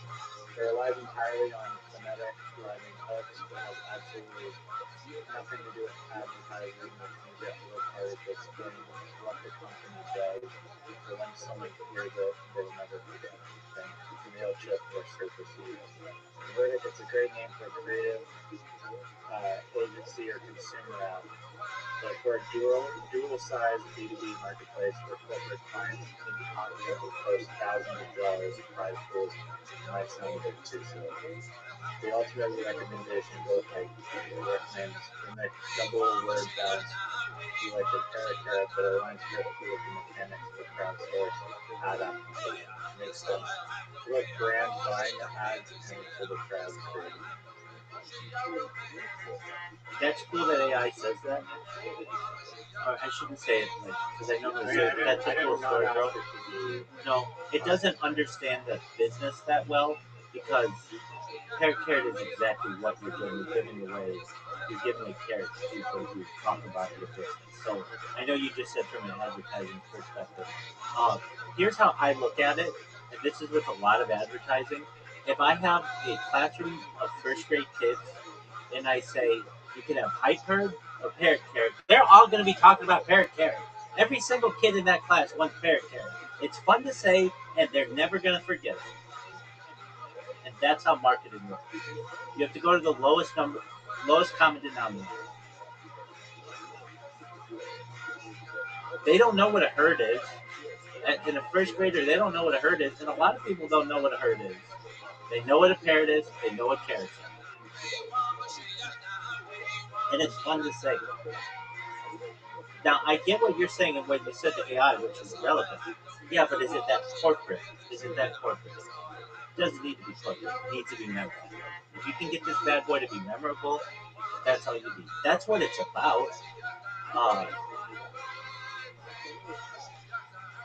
But I mean, I don't know, those Wells Fargo on a post of character maybe they don't do it. If it's a contest, that's what you want. Viral ability.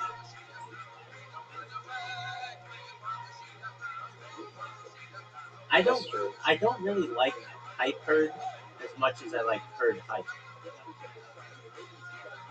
Did you see if that's available? Like HERD or the HEA? How do you have it? HERD? Yeah, I think that one is available. No, it's not. It's cattle revenue year round. That's a real website. So then you're gonna have to deal with that too.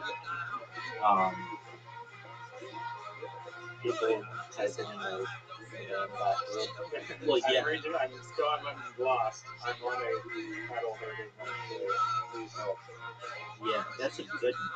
So they're a cattle producer marketing agency, and they're going to sue you if you go with Hyper because they're already a marketing agency.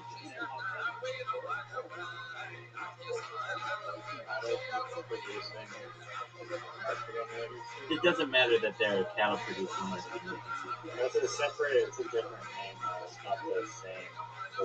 Yeah, but they're a marketing. Flippy, and then you change the spelling of Flippy, and it still sounded out like Flippy. And I think you're fucked. But if someone's called Carrot and the other version's called Parrot. I mean, I can totally do that. That's just my assumption after talking with AI that's being sued for trying to name a website Blippi. Okay, so if there's already a website that is a marketing website known as herdhype.com, could I get in trouble for starting a marketing website that is hypeherd.com? Is this too similar, or would I be in the clear? I think you might be in the clear, but it might be a question. I can't imagine someone can't call the company Bookface. Potentially, yes, you could run into issues, but it depends on more than whether the names look somewhat alike. Trademark disputes are usually based on whether consumers are likely to be confused about the source of the services. Some factors matter. Some similarity in names. Oh wait, hold on. No. Let me type it exactly. Herd hype versus hype.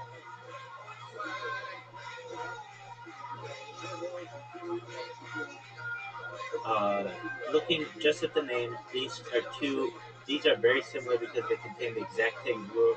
From a trademark confusion perspective, a court or trademark examiner will often look at similarity in appearance, similarity in sound, similarity in meaning and impression, whether the businesses offer similar services. Here, both names create essentially the same commercial impression, herd plus hype. If both companies are marketing agencies, branding agencies, social media firms, or similar services, I consider the risk of conflict to be moderate to high, compared with more distinct names.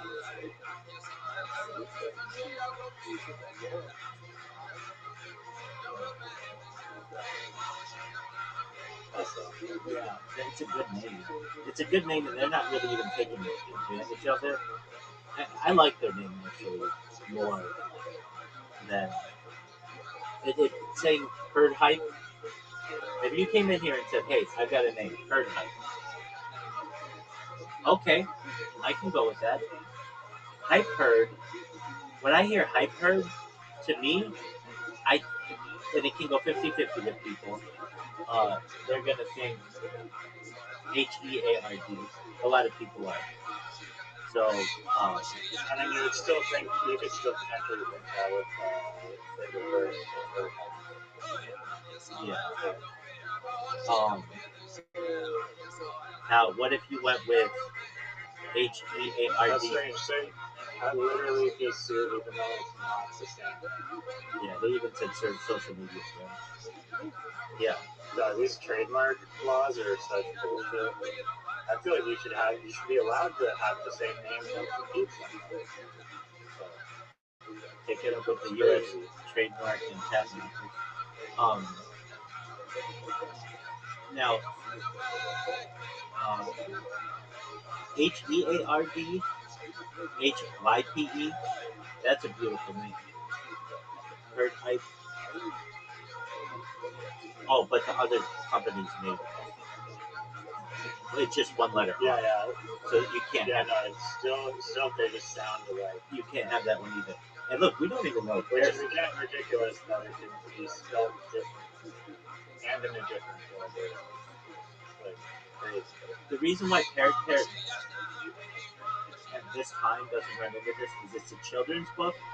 It's a TikTok meme, but it's really not anything. It's like a dad joke, and that's why nobody's taking it.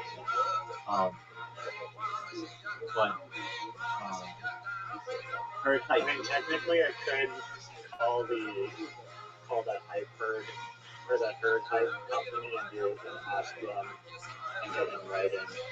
Are you going to sue us for using the name? They're not gonna. Respond to you. And if anything, they would say, "We are going to defend our trademark to the ends of the earth because they don't want the infringement." I mean, it might indirectly give them more business. People typing it backwards. Yeah, but chances are it's going to become really popular, and they're going to go from number one in the search engine result rankings to page 50. and they don't want that. It's going to hurt their brand, so they're going to sue you. How big of a company is it? Big enough to sue you. They have a website. If they're a cattle herding marketing agency, they're going to What have the fuck does that mean? They- No one even knows what that they're going to have some rancher out there with a lot of money and a lawyer who's not doing anything, and they're going to sue the balls off it. I would, even if they didn't, that it's sad that they have this name because it couldn't work, but now it absolutely does work. It's dead in its tracks. Well, if you partner with them, we'll give you a percentage for letting us use it. The name's not good enough. If it were, let me just give you different. Carrot. Let me There's just a give. cattle farmer named Carrot. Let me just give you a different demographic. If I were to say to a class of first graders, what company sounds best? And I said, Hyper, Ad, Arena, or Carrot Carrot. 30 out of 30 kids are going to say Carrot Carrot. Now, if I did it for high schoolers, 30 out of 30 high schoolers are going to say Carrot Carrot. Maybe five of them might say Do they have the context of the actual food? no, just based off the movie. It's 100% based off the movie. Maybe 25 out of 30 are going to say Carrot Carrot. There are going to be some people who are negative, whatever. Carrot. Carrot Carrot. Yeah, is that what you're saying?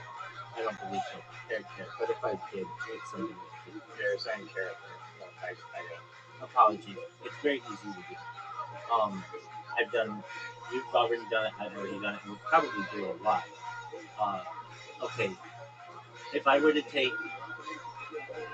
30 CEOs, I know CEOs who know how to market. Carrot Carrot it's a viral name. It's easily marketable. It's pretty. It's loud. It's exciting. It's everything that Herd does not have. No, it's a fair criticism. That if there is one punch of mine that would have been like this defeat, this is my knockout blow to character in the box. I'd probably do that. I could have seen it. I could have think seen it's a character. It's solid once you actually get the meaning behind it.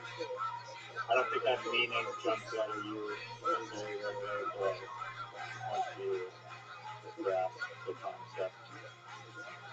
It's there to some, like, yeah, maybe doesn't cover the crowd to an aspect, which I feel like is important, but it's not the end of the world. And I think you can name it whatever. I mean, I guess no, you can't really name it whatever you want to actually go viral. Having a viral name is pretty crucial. The argument could be made that Hyperd doesn't have anything to do with content.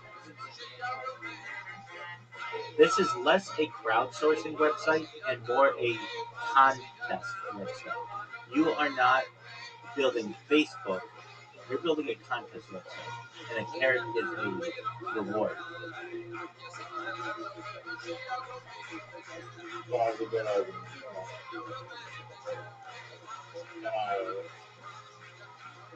I think they're pretty intertwined. I think they're pretty intertwined. They're similar. I wish that Herd Hype or whatever didn't exist because I would have made a push for HERD. Hype Herd to be, or Herd Hype, both of those work if it's HPRD. Okay, so I mean, the trademark thing, you know what Blippi is? It's like a children's TV show. It's just like a super popular Netflix video. I was like, not Bluey, right? asking that Blippi. I know, but there's Bluey too, right? I'm not familiar with children's TV shows, but yeah, it would apply for Bluey as well. Blippi and Blippi are spelled very differently, but B-L-I-P-I or B-L-I 40 P's in the Y. So it's like literally because they sound the same. Like, I don't know, these trademark rules are so stringent and restrictive. Well, the issue that you're going to run into is, so they're both Blippi. Because literally, it's because it's not necessarily like you can have a company because Blippi, even though it's a children's TV show, they also have some vague relation to technology and marketing, apparently. Or it wasn't marketing, it was like technology and like some virtual application. I was like, because they're like some random, like they have an app on the App Store and because there's like a children's Blippi app on the App Store with Blippi app, you can't Blippi's gonna sue your ass. Oh yeah, definitely. Bluey is widely regarded by parents and critics as superior to Blippi due to its high-quality storytelling, emotional depth, and education value, whereas Blippi is frequently criticized for being overly stimulating, shallow, and potentially addictive. I'd make the argument that if Herd Hype and Hype Herd are too similar, then aren't Bluey and Blippi, like, those are two super similar names? Why isn't that, they're both children's shows, like, why isn't that an issue? There's probably some creativity. I didn't disagree with the fact that someone would get confused by like I understand if it's the same sounding. One is like you say. I mean, even though I disagree with that too, because see it typed out differently. It's like, well, if someone heard it in a conversation, then they would or whatever. But it's like someone could hear this in a conversation, be like, one is Facebook, one is Bookface. I'm not gonna go looking for Bookface.com and type in Facebook unless I have like a reading impairment. But it's more than that. It's search engine optimization.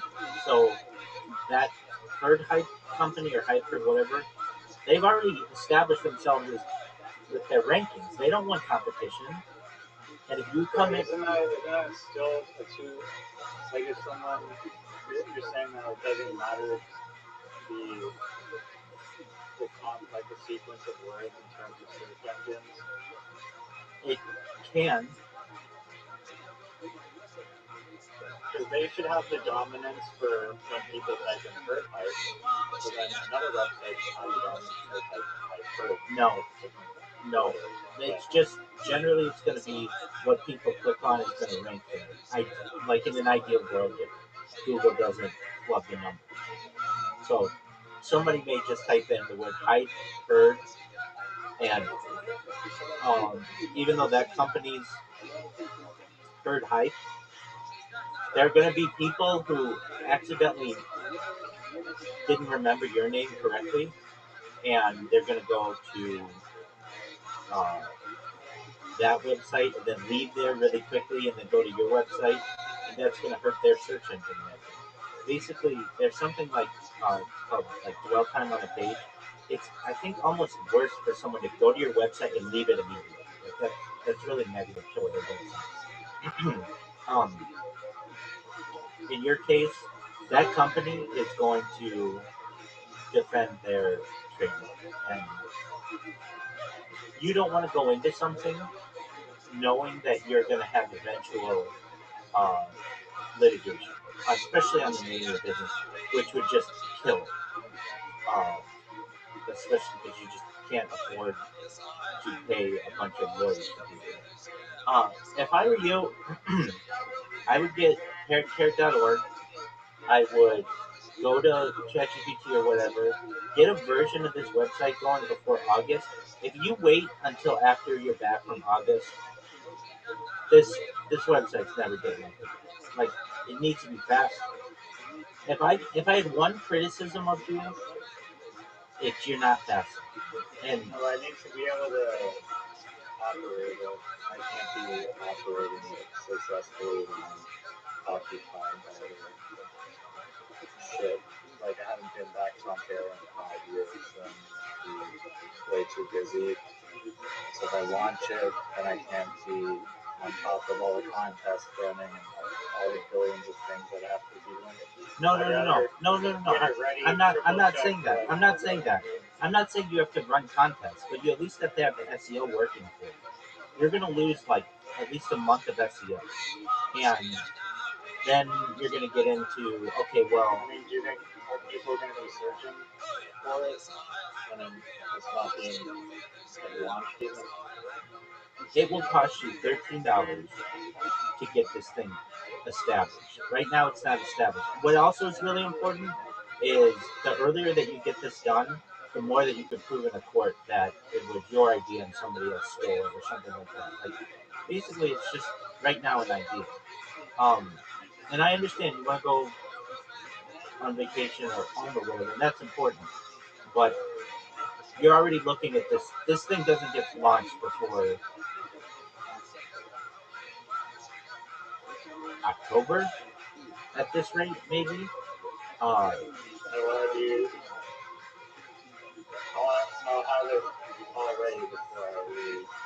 right, and that's what I'm saying. Is why not just launch it, soft launch it, show it to your friends, show it to your family. They can go to the website, they can get an idea of what it is. Maybe they want to invest, whatever it is. But then you have something. If not, you're just wasting a month. Not saying you have to sit there and run contests. I'm not saying that. But I'm saying you could put out an article about it, or just for SEO purposes, a press release. Uh, the earlier you get this stuff done, the better. And I think that you could, if I were the person doing it, I would say to myself, I'm going on vacation in August. So my goal is to, this is exactly what I would do. I would buy any name. You could hyper, whatever, just any name.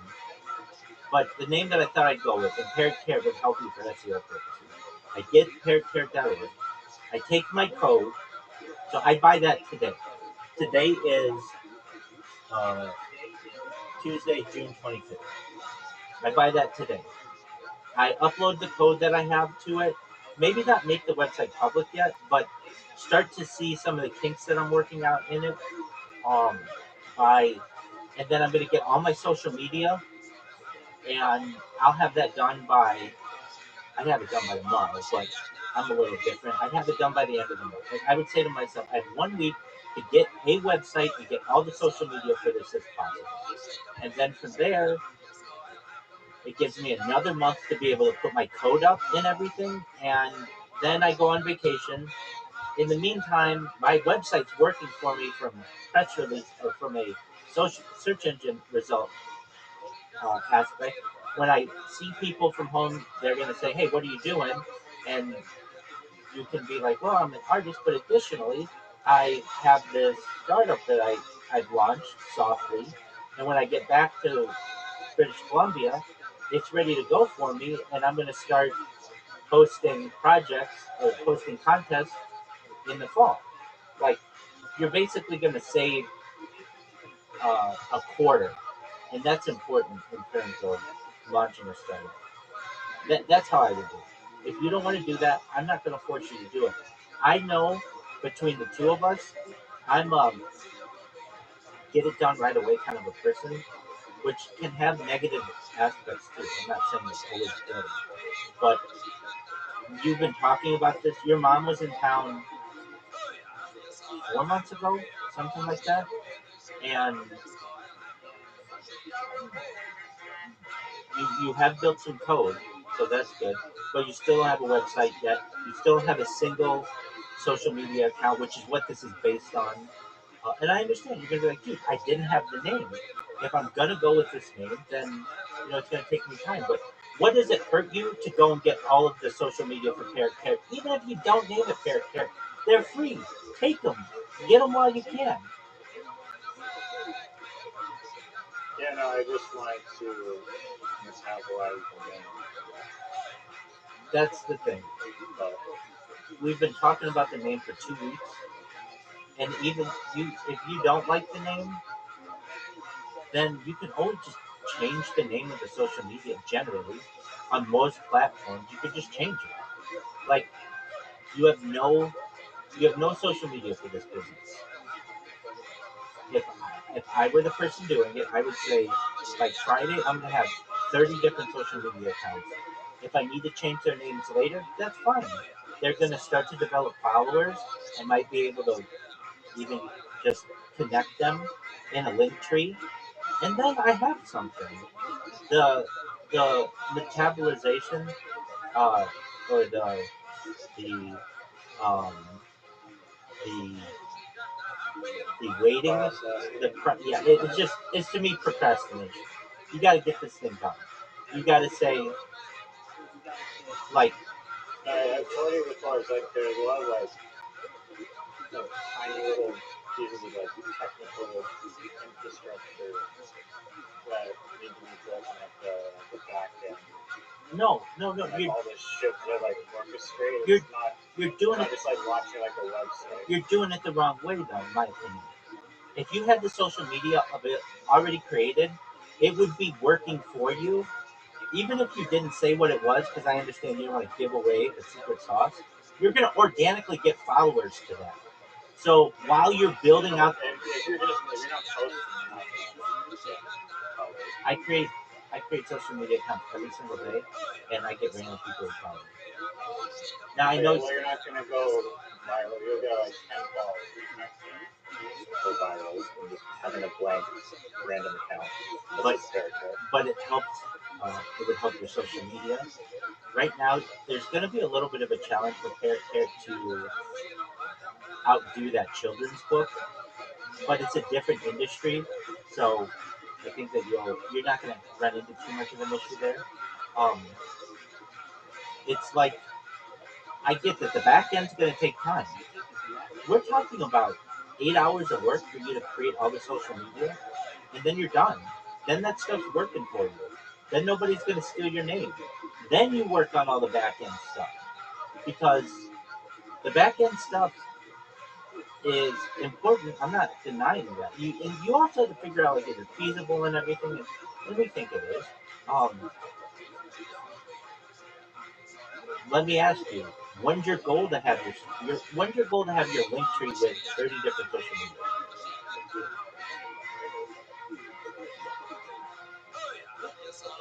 At least by end of the month.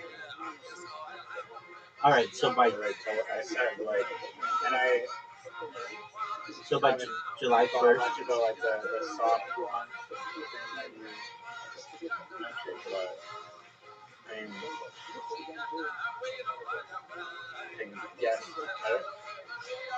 I guess I want to like hit the ground running with it, but I mean, yeah, I mean, if I wanted to, I could just show whoever the website.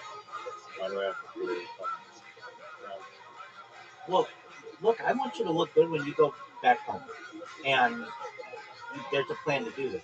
You could say, people are going to say, "Wow, it's been 5 years. How have you been?" You've been, "Hey, I've been great. I am an artist. I'm a muralist, but additionally, I have a startup that I have soft launched. Here's what it is.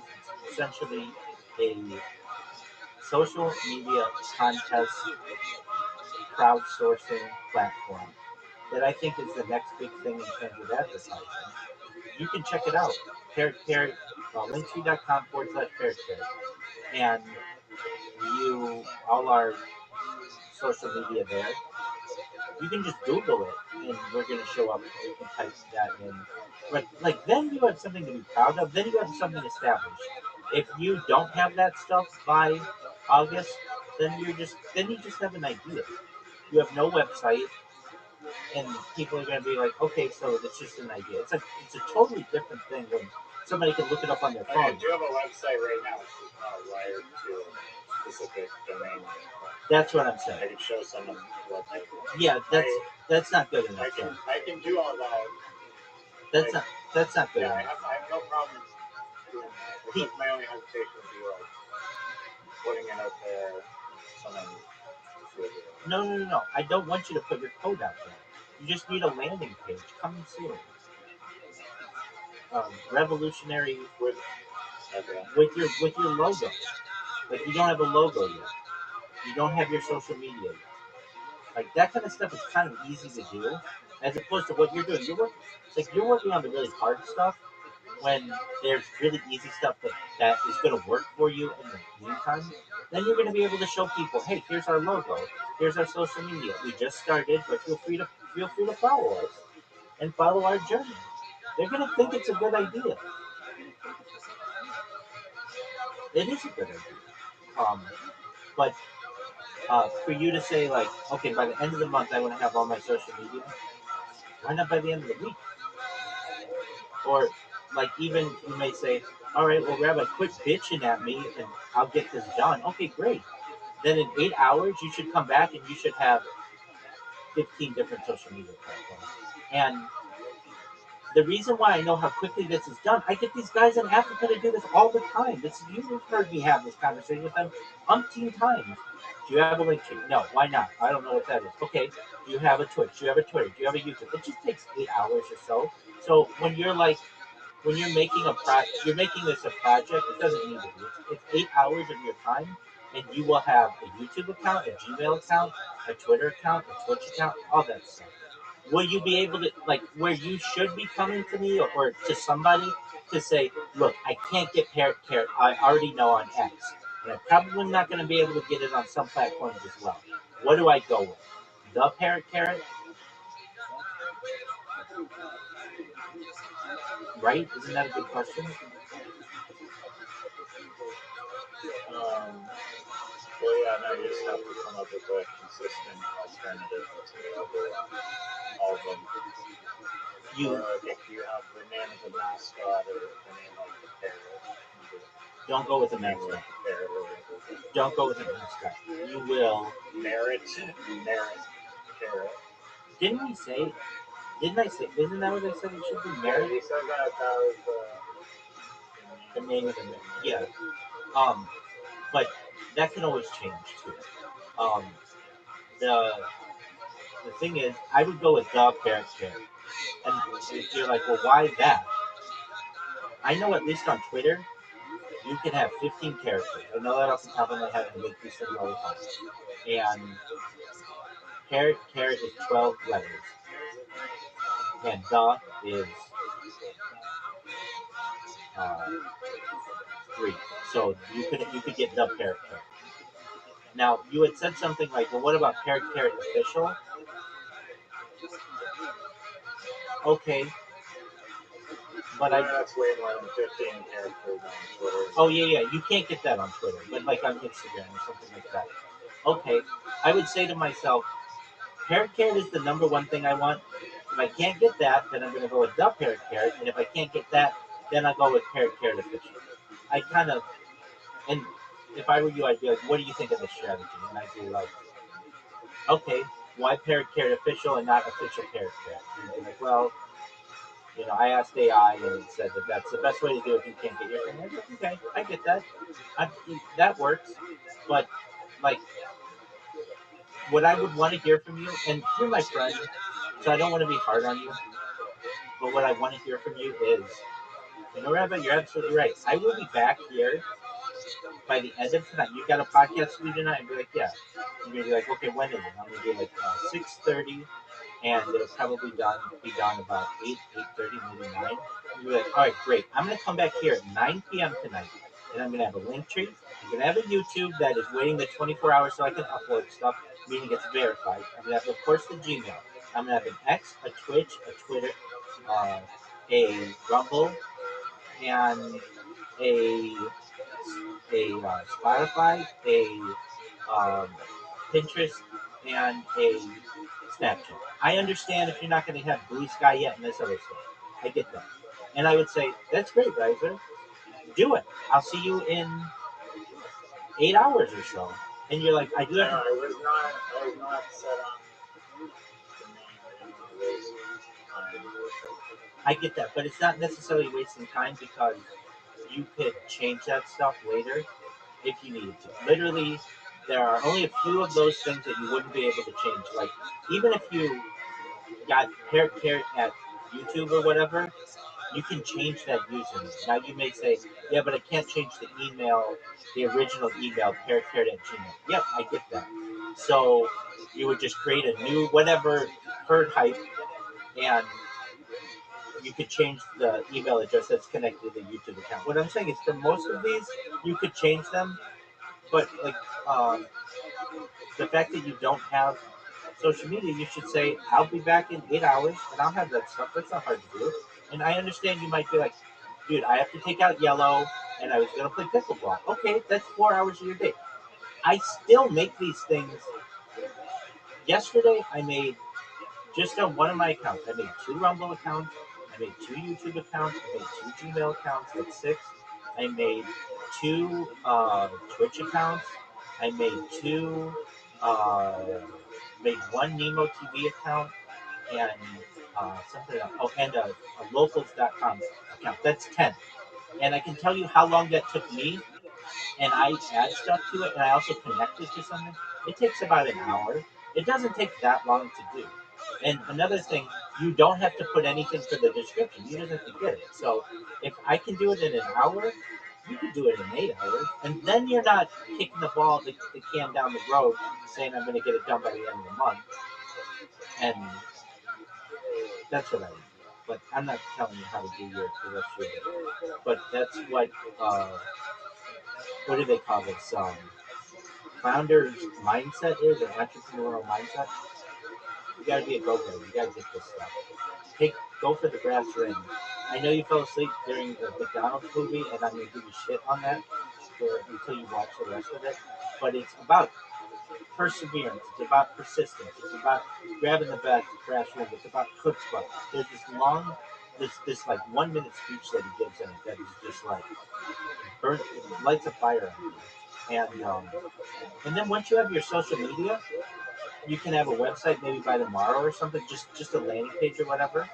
And then I'm trying to think what else you need before you go home. You're working on the back end of that. I understand you're not gonna. That's not all worked out. I get that. That's the hard part. That's the secret sauce in terms of getting the website to work. I get that. But then, like, what else would I bitch at you about? You need a logo, so that's not hard to do. But then you need to upload that logo to Reddit and just see what people think of it. So that you probably give people a week to be able to comment on and stuff. Uh, Once that's done, then I would say you need to populate. Um, uh, you want to populate the text of your social media and your descriptions and stuff without giving away exactly what it is right now. You could just say like the next wave of advertising your social media, but just be really vague about it. Basically, then you've got everything set, and it's like, okay, if we were having a meal together with a bunch of people, I would say you set the table, you make sure the silverware's there and everything, so that when the meal's ready, it's all everybody can start eating. The way that you're doing it is you're making the meal right now, but there's no tablecloth, there's no plates, there's no glasses, and you're like, yeah, but when the meal's ready, I'm gonna be able to serve it right away. And I'm like, yeah, but you you don't have like the initial stuff. That stuff can work for you. So you do it the way that you want to do it. I'm not going to tell you what to do. But what I'm saying is that it is 1:40 right now. If you took um, if you took yellow out, you could even play ball with her or whatever for an hour. Because I don't want you to like you know blow your day or anything. But I would just say to you, if I can make these accounts in an hour, you can make these accounts in an hour, and you'd be back by 9 or 10 o'clock tonight, and you'd have it all done, and you'd feel really good about yourself. And and if you have to change something in the future, that's fine. You already have the accounts established. There's nothing. Uh, there's not. Most of the stuff could be changed here, but I get it. You were like, hey, I wasn't set on the name. I still haven't heard back about the website. But if you just recognize that you can get the parrot carrot if you can't get parrot carrot or parrotcarrot.org, which is fine. And there's some hesitation, I understand too, that you're going to be like, well, what if I don't really? What if something comes up next week or next month that I like more? Okay, then you abandon this. You will have spent a total of $13 and an hour of your time uh, on social media, and you can use that social media for it. Um, you got to be a go-getter. You got to have hustle. You got to have yeah. You got to have desire. And if I had to say, if I were selling you as a founder and entrepreneur for a business to one of these companies, I would say he's very consistent. He's very smart. He's savvy.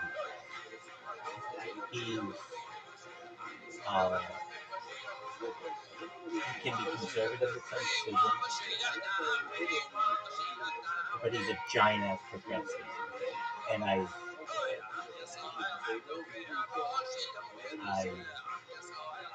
think that you could easily change that. You just gotta get stuff done fast. So that's what I would do. And I want you to prove me wrong. I wouldn't say that to you if I didn't want you to come back in 8 hours and have all this stuff done, even with a mock-up of a like this is what I would want to hear from you, Rabbi. I've got a mock-up um, of a logo, and you may not like it, and I don't care that you don't like it, but I have something. And we can look at it together and we'd be like, okay, this works. Ideally, though, what you're going to want is 50 logos, and you're going to give that to the people at Logo Design on Reddit, and you're going to ask them which one they like the most. That's the best way to do it. So even if you and I both love a logo, I wouldn't say we're going with it. It's absolutely because somebody's going to look at it with different eyes, and you're gonna crowdsource that one. But I have confidence in you to get this accomplished. And like you built that Scrabble game so impressively. Like I, if you can build this website like you built that Scrabble game, you have a chance of becoming very successful. So like when you absolutely, if you like, that's what I would say to these CEOs. You should see the way that this person. Sometimes feels daunting to do shows, and then I get distracted and create like Scrabble, and then I feel less intimidated by tackling a bigger, giant problem solving project. Because there's more moving parts that I haven't specifically done necessarily before, but I do.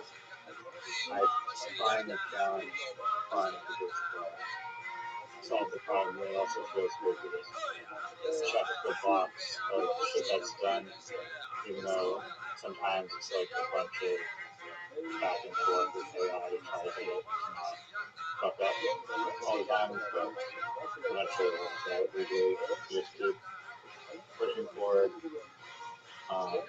If you didn't have the AI, I don't think you could get this project. And I think you think the same thing. It's a lot. If you wouldn't know how to code all that Scrabble stuff, it's really complicated. But you do have AI, and you're good. And exactly, and you're good with it.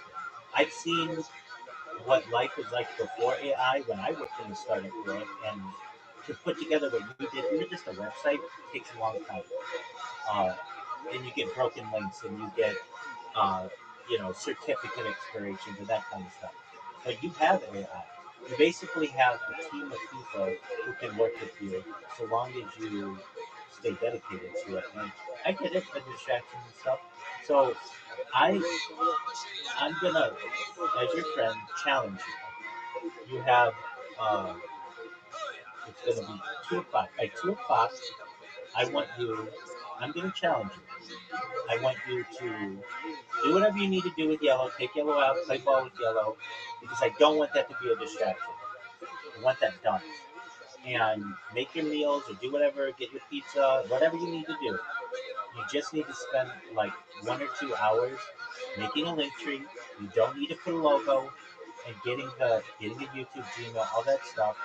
And then tonight, come back. You don't have to stay long, but I just want you to be like, yeah, you didn't think I could do it, though I do know that you can do it. I have confidence in you, but I want you. I'm going to give you that attitude, like somebody's challenging you. I'm trying to light a fire inside you because when I hear you say I want to have it done by the end of the month, I know I made 10 different accounts for one of my Rumble channels yesterday, and it took me an hour. And that was connecting them all, which takes a long time because you need the RTMP keys. Like just creating the account, it takes like 1 minute, especially when you have a Gmail. If you have a Gmail, you can use that Gmail to connect your link, your Twitter, your Twitch. You can't do it with Rumble. No, well you can, but not like that built-in SSL or whatever. Like not the built-in one-click create the account. Um, so I'm challenging you. I don't think it's good enough that you're gonna wait till the end of the month. By the end of the month, you should have a lot more done than this. So then I get you've got other things. You got your murals, you got your insurance, you got the thing with the Canadian border, whatever. I get that you're doing other things, but am I setting unrealistic expectations for you?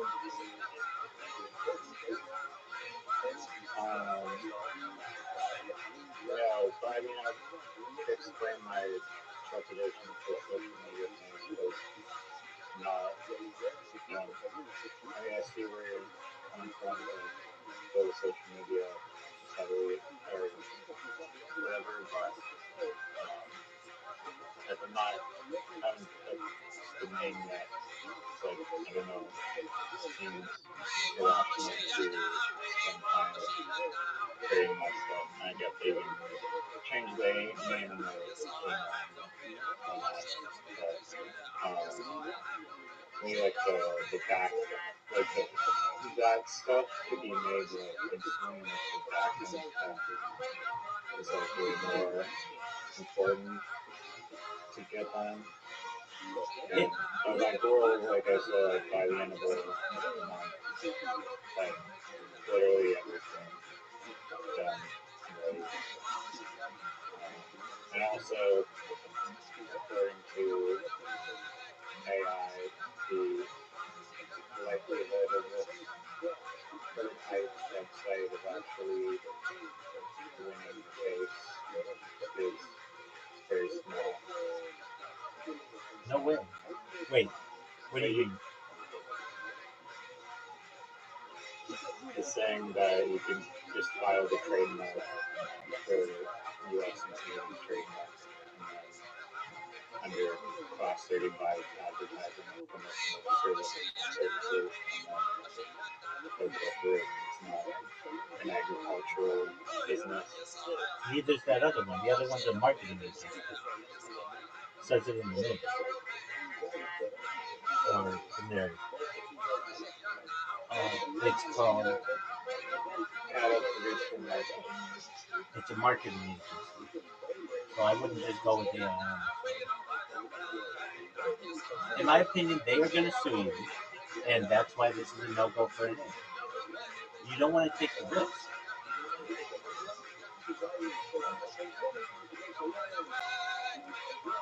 It would be one thing if it were like a product or something, but it's not. It's literally what you are, basically, a marketing agency. And there's Like it says, Verified builds custom logos, print-ready sale catalogs, and e-commerce websites specifically designed to help farmers sell bull semen Well, with cattle and direct photography, Hyper is a software platform hosting crowdsourced campaigns where digital content creators compete for corporate marketing copy. That's A like cattle rancher from Kansas trying to optimize their year-round bull semen sales leads is never going to accidentally land on Hyper to try and buy an Angus bull. Different target audiences, intent, and daily operations do not touch. In terms of strict legal merit, their case falls apart on that. incorrect. Incorrect. Hold on. You even said that they're a crowdsourced bull semen company. Is that what Hypert is? Yeah. No, they're not crowdsourced bull semen. They are a digital marketing agency, and they've been around since 1998. They're going to sue you into the Netherlands, right? See, they're selling semen and bulls. But I think in terms of fair markets, like what markets are they in?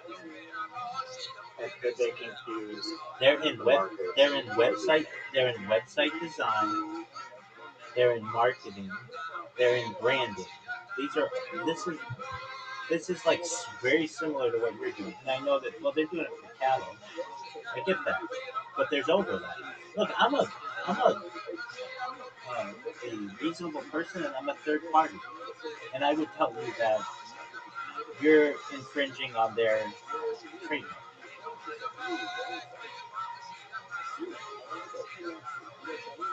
It's like when I mean, you can still apparently just file the trademark under the software like category or whatever, and then you're operating separate from the livestock market. Because we're not marketing livestock. in some ways you're going to be. You're going to have Omaha Steaks. You're going to have hamburger companies. You're going to have like there is overlap. That's a good point.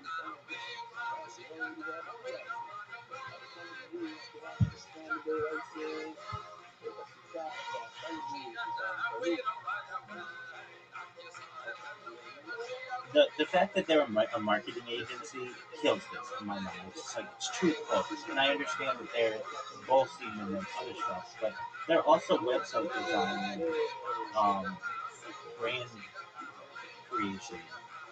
That's basically what you're doing too, and you don't want to go into this knowing that at the end of the tunnel there is a lawsuit waiting on you that could potentially torpedo your whole idea. I'm going to go into with something that's clear and clean and doesn't really have any context. Yeah, apparently that overlap helps us.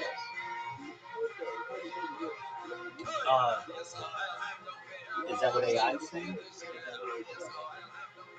Yeah, if you're in marketing hamburger product. I mean, we could potentially just say nothing beef and livestock. Riser, the name's not that good. To turn away McDonald's, to turn away McDonald's and In-N-Out and Burger King and Wendy's and Shake Shack and all these other places just because That's true. like that's Yeah. ridiculous. Um, I mean, if it were that important to you, then to go with the word herd or whatever, then change it to HEARD. Then it's different. It still has the pun on it. You could still go with the herd thing. Um, it strengthens your argument. I'd rather name it Parrot here. Like, no, apparently it doesn't formally push repeat thingy. It It strengthens. sounds the same. It strengthens your case slightly because you could make the argument that it's not spelled correctly. These are two separate words. One is the verb of hearing something, and the other is a group of animals. That those aren't related. But the way that you have it, it's literally the same name, just swapped, and you're both marketing agencies. To me, it's similar to dumb Starbucks. It's like you're still selling coffee, and it's basically their name, just with a little something different. Like it would be like if you started a coffee. In my mind, it's like you're starting a coffee shop called Buck Stuff.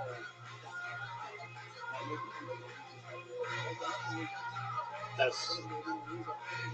I mean, it sells coffee, but it also sells entire Costco that happens to sell coffee.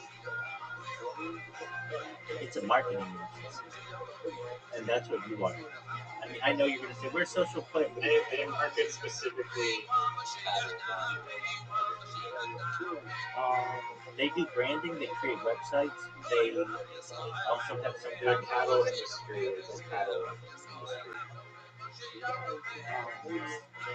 that's been around since 1998. That's another big thing. It's not like they're brand new to this, but they also do customer retention. Um, they capture leads, automate follow up, and close sales for people. Like that's a lot of what you're going to be doing. But I just you do whatever you want. If No, you I mean, no, I agree. I just was curious. if you said to me by the end of today, yeah, I went with Hyper and I got him a link tree and I got a social, I got all that stuff. I'd say, all right, I can live with that. I get it. Uh, I think you're gonna fail if you do that. Like it's really interesting, but I'd be proud that you did. It's really interesting this aspect of it that the fact that my streams are recorded and I have just this overwhelming confidence. If I keep doing this, I'm going viral. But there's some perhaps truth to that. Imagine you did go with herd hype. This is what I would see happen. You'd be sued within a year. It would torpedo you. Somebody would eventually hear this conversation that we're having. They'd start parrot parrot, and it would be you would be like you'd be the McDonald's brothers. And I know you didn't watch the movie, but like they lost out on billions of dollars.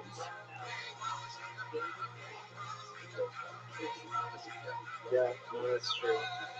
I mean, I guess I have to go character. I mean, maybe not. I just like don't love that name at all. I'm not gonna tell If you. I actually like love that name and was like, that's a joke name, I would just go with it. And but I honestly, it's like I don't care kind of enough about it. So I guess I do. But we both have the same mindset that this we need a name. You need something. It's a placeholder. So why don't you just say this? Maybe this makes you feel better. Your company is Parrot Carrot until you find something better. Go create a link tree with Parrot Carrot or the Parrot Carrot. Go get your YouTube. Go get your Gmail. Go get all that and come back in 8 hours. And then I will say good job. If not, you let another day go. And like you've been talking about this since you. I mean, we've talked about it for like I don't know 8 months, something like that. I first introduced this idea to you, I think in like November, something like that. So, and you liked it enough to tell your mom about it. That was like 4 months ago. And since then, you've worked on the back end, but you don't have any social media. You don't have a website. You don't have a logo. Those are three really simple things that I think you could have all your social media by today, You could put out a Reddit post with like 50 different logos and have people look at it for the next week, and you could have that chosen by the end of the month. And you could have a website, whatever you want to make it, for $13. It's a risk, but whatever. And just a landing page. So I'm not going to tell you what else to do, but I'll be a little disappointed if you don't do that. But it won't be the first time I've ever been disappointed with them.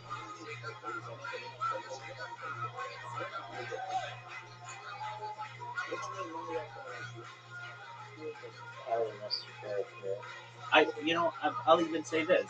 Why don't you just do it right now? I'm walking out of my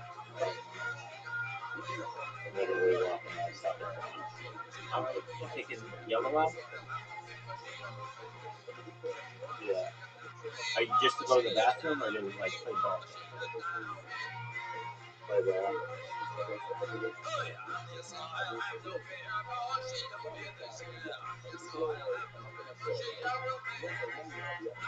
Yeah. Rather, this will not be successful because you don't have the fire. I do have a fire. No. If you've ever seen a founder or a creator or an entrepreneur, they would not be making that.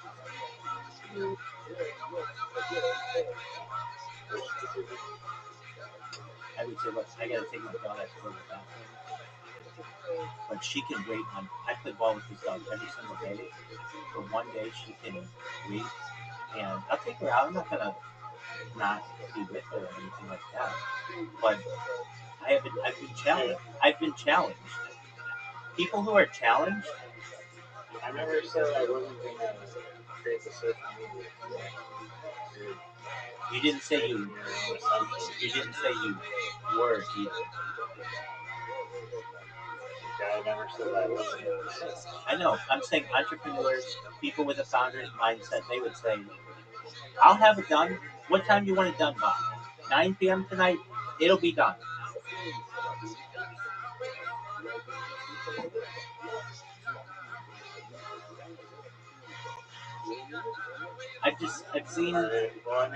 I've seen successful people. They don't have the mentality that you do. I'm not saying that you aren't going to be successful in your life. I'm not saying that. You will not be successful with this mindset.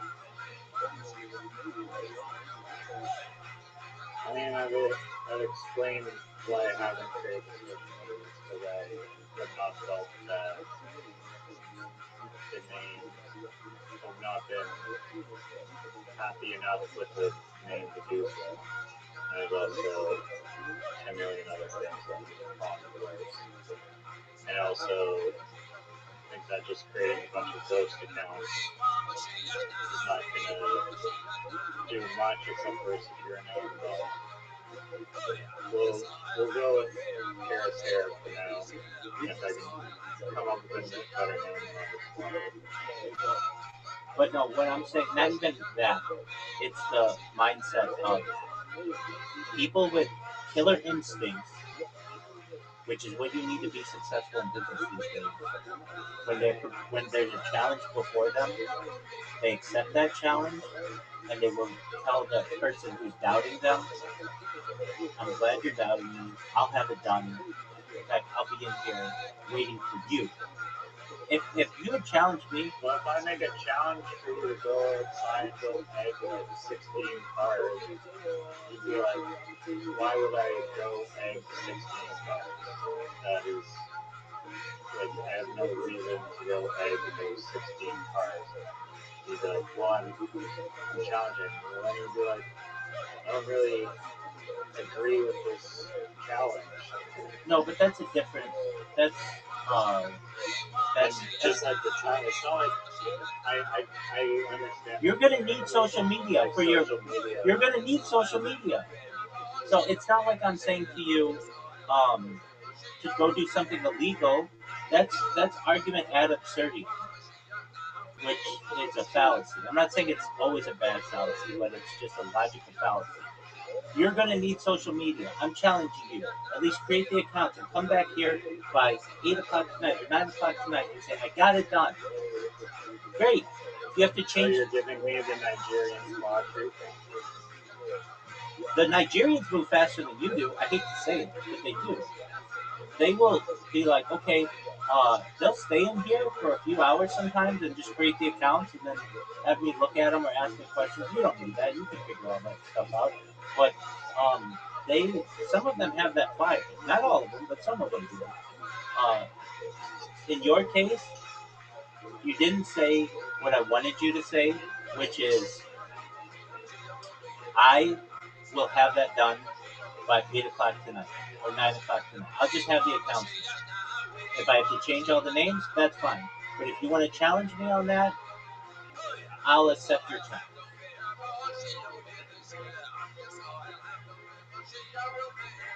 And you haven't said that. And that's, as a founder and an entrepreneur. I'll get it done. I don't know hyper situation. Sounds like that's a nightmare. So I'll get it done. Now, you had said one more before you go. You said Adderall. Is that available?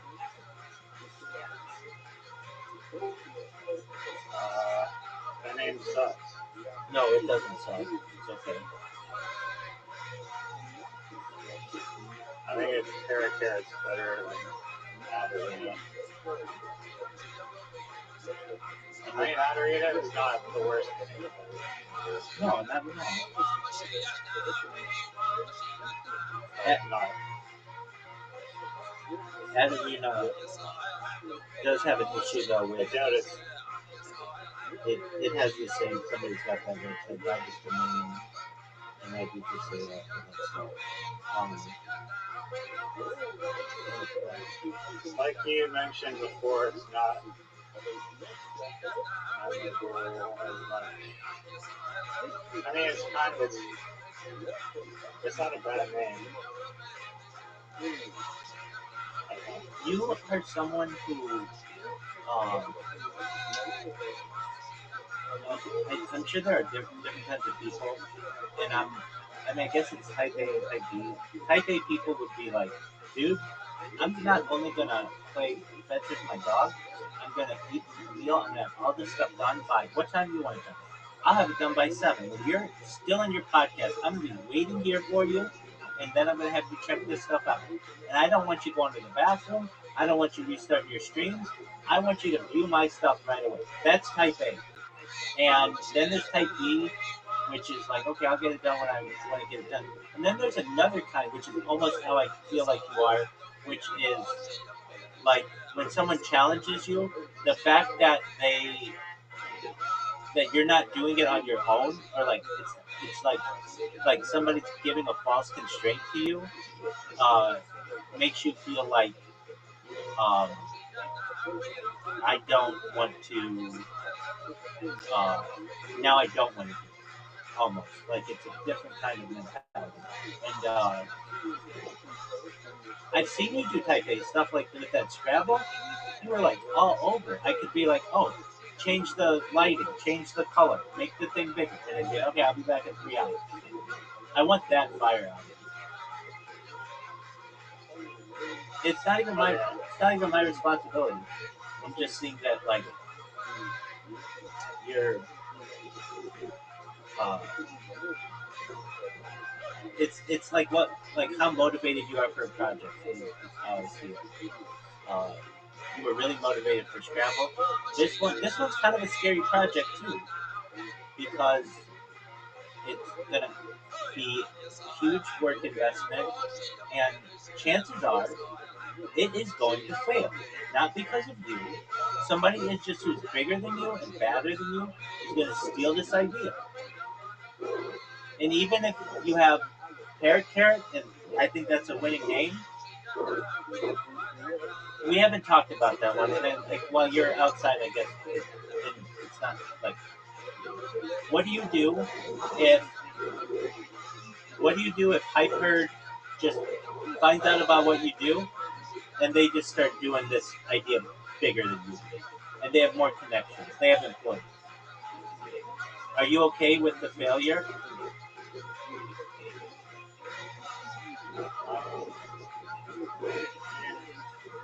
If people are copying you, that's typically, I mean, there's two ways to look at it. Like, is it a Chinese knockoff? Because that kills the shit out of entrepreneurs. But there's also probably that people in China go and manufacture it for 1 cent, and it just destroys the business. So that would be a very big threat. Could that happen? I mean, if someone with infinite money is able to replicate it, they could try to build a community and a network larger and faster. And will they be successful at it? They might just end up helping promote hair care once people are like, oh, that dude literally stole it by this shitty company. Every comment on that site is now, you've stolen the idea, blah, blah, blah, blah. And there's an argument to be made that there's multiple Coca-Colas, there's Coke, there's Pepsi, there's ginger ale. There's like a billion different players in the drink space. So, is this a category? I mean, if it's truly the future of marketing, then all those marketing agencies might have marketing content like this. Well, I can tell you kind of from the flip side of this. So, the startup for which I worked was not the first mobile detailing app in the world. I mean, that car wash industry is not anywhere near the size of that. Let me finish. There's still multiple. Let me finish. Sorry. That's okay. This was already an industry. The guy the founder of the startup, used the competitor's app and thought, I can do this better. And I have more money, and I'll be able to do this to the point where the success will be. And he started the business and did all these things. So he basically stole someone else's idea and did it bigger and perhaps better, to the point where the state shut it down. I get that. But there was nothing that those other businesses could do to stop us. And in your case, it's like I have knowledge or experience as a company from that would squash you. And any good idea that you have, we're going to steal. We did that. Basically, we would use the competitor's app. We would see everything that they did, including their terms and conditions and their agreements, everything. And then, so it's like, so you didn't do anything differently? We did. The thing that made that app different, and this was my contribution, it was the first ever scheduling and mobile on-demand app for its industry. The competition did not have the ability to schedule the services, so that made it unique. But aside from that, like, it just turned out to be who had the most amount of money, who was going to win that, who could market it the most, and all that other stuff. In your case, somebody could just take your idea and you're not really going to be able to do anything. And I know you're like, well, people will find out about all this, and it's like, no, they won't. There's this this delicate time. Right now, it's like you are a bird who is sitting on a nest, and you've got this idea, and you're letting the egg develop. And once the egg hatches, there's going to be this period of time when you're feeding it and it's growing, and the baby bird's about to take flight. But then when the baby bird takes flight, there's going to be a huge period, which is when you launch the website and everything, whether this bird is going to fly or not. Or is some bigger bird just going to come along and kill this baby? And uh, you didn't ask me for this, but it's a very easy thing to replicate what you're doing. We agree, it's just a website that's hosting links. There are a few advantages you could give yourself. A name is one of them. Speed is another one. Network is another one. Uh, Certainly, a social media following is another one. Connections works with network that, or maybe you had like really good programming or hosting or any of those things, but you really don't have any major advantages in that. The name, maybe, but that might not be. You never know. Uh, any company with any of these advantages will just be able to squash it. And that's why speed is so important. You could say we can make decisions faster than our competition, and that's like a huge advantage that you could have. So, well, so you're just a one-man band. If you want something done, you don't have to go to a board of directors and ask to purchase a company or to connect with a certain contest. You can just do it. If you wanted to change a logo on your website, you could do it the next day. When at a corporate level, it would take some time for these organizations to make those decisions because the corporate world moves a little slower. But at the end of the day, there's a huge chance that um, just some advertising executive sees what you're doing and takes your idea and calls it ad arena. And November of this year, you're done. Um, that's so. If I had to say, what are the odds that this is successful? 10%. What are the odds that it fails because of you? I'd say like 20%. What are the odds that it fails because of a lack of funds or you run into some kind of legal issue or something? Um, Probably another 50%. And what are the odds somebody just steals your idea? Another 20%, something like that. So that's just realistic. Now, let's say I blow up tomorrow. I'm on this one podcast with 250,000 people. We're going to be able to bankroll your idea. Nobody's going to be able to compete with it. But like without the value of my stream, it's an uphill battle. I'm sure if my brother actually saw that as a generating money, he could probably follow me. But if it's generating money, then you still have to stay. Yeah, exactly. It's just the mechanic that it has to be like launched correctly. If actual users actually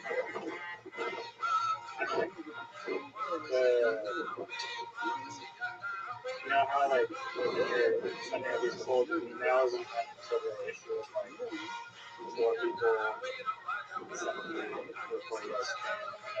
Correct. It's like you don't want your I think getting users is simple enough to pay influencers money. Aside part, and you can get tons of people to go to the website. I disagree. I disagree with that. I disagree with that. Let's talk about that from a realistic perspective. You have a budget of $10,000. Most influencers are not going to do any kind of campaign or shout out for you for less than $1,000. So you basically have 10 influencers who will do this. And of those 10 influencers, depending on if they're not inflating their numbers or what. That's not the deal that I'm talking about. Okay, what's the deal you're talking about?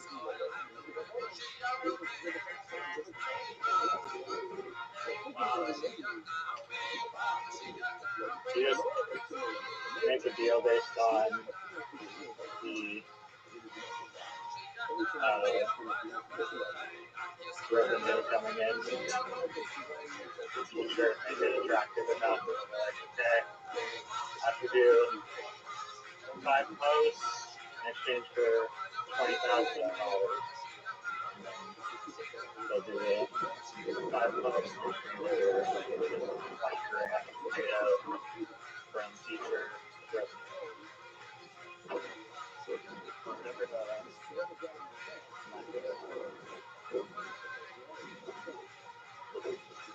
Be like, oh, no one wants how much of money or whatever.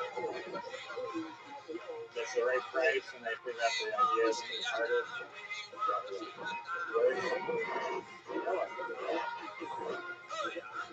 My podcast tonight got delayed, and I don't know when, but that's disappointing.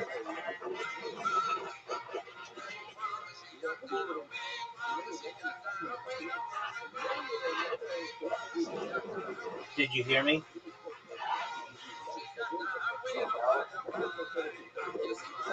No?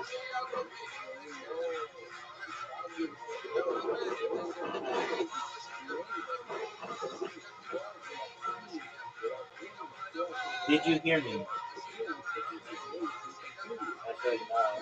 My podcast got delayed for tonight, and it's disappointing.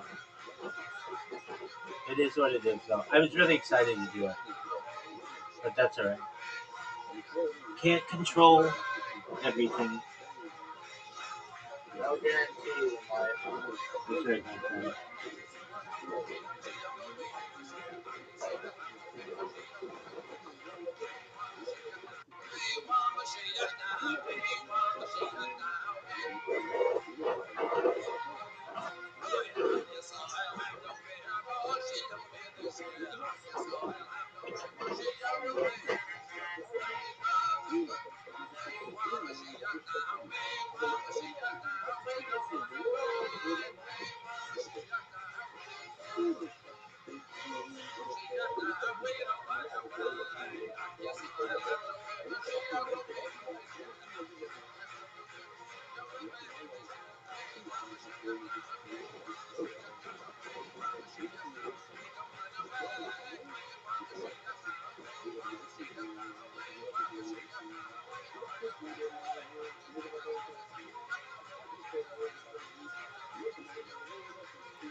I'll be right back. I'm going to use the restroom.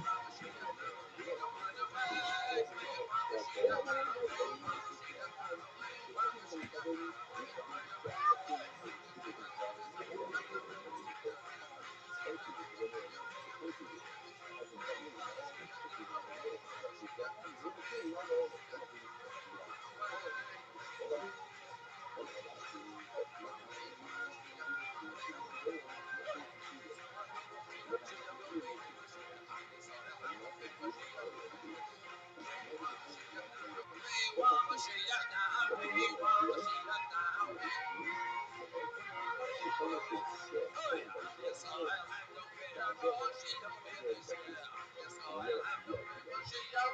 אם הולך לפי החיש זה ככה זה האיכות יהיו לפני בפנים אם שם שקיבלו בפנים כל הקיבול חייב להיות בגלל המחשבה שלו בגלל העשייה שלו אז אם הוא עמד כאן הוא שפט כאן והוא חשב לעצמו את התפילה שהוא ישפוך את הדם פעם בתפילה הזאת פעם מחר אז הקיבול גם תמונה מהזרע זה אחד והיום יש קיבול על כמה זרות בהתחלה כשמביאים את הסנהדרין קצת טעות אומר מותר הם יכולים לאכול סוג חלב סוג אכילה שמתחילים אחר כך הם כותבים עם טעות אסור כל שבוע אז באים ואומרים פעם אחת יהיה לנו טוב כל הדם שלו והכל נזרק בפנים עכשיו האם יש קיבול בזה צריך לעשות כל הזמן מודעים קיבול זה רק על הדברים שנעשים בחוץ אז לכן הגמרא אומרת שזה עוד יותר חשוב הוא אומר בזוהר החודש הגמרא מסתיים בתחילה אומר גם העולם שואל בעולם שחל ושלום עלינו אני שופט תרומה כדי שאני לזרוק את הדם בתוך האיכול שמבפנים מסכתי זה לא קיבול למה? כי הוא לא דפוק וחושב על משהו שיוצא בפנים למחשבות שלו חייבים להיות על בחוץ עוד סגנון לא קיבול לא קיבול ולמה זה עוד מחשב הרבה זמן הוא חושב בחוץ דיבור על משהו פנים ככה הוא עמד בחוץ וחשב על משהו בפנים ואלוהים הנשבי לא נעים אדמה להשכינכם ממוחו הוא אומר בתוך האיכות הוא אומר שיוצא משהו בחוץ מה זה? העניינים החלב והכליות זה אנחנו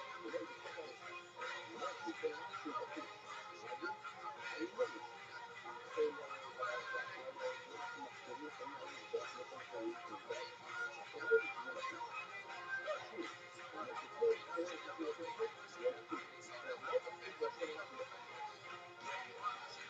אומרים שניים האדם בחוץ בחוץ שוב כל הדברים של התחלת ידיים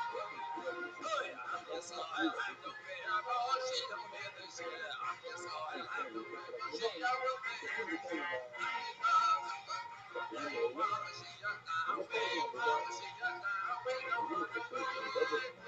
חושב שבגודל זה נמצא בחוץ באדם לא עם קיבול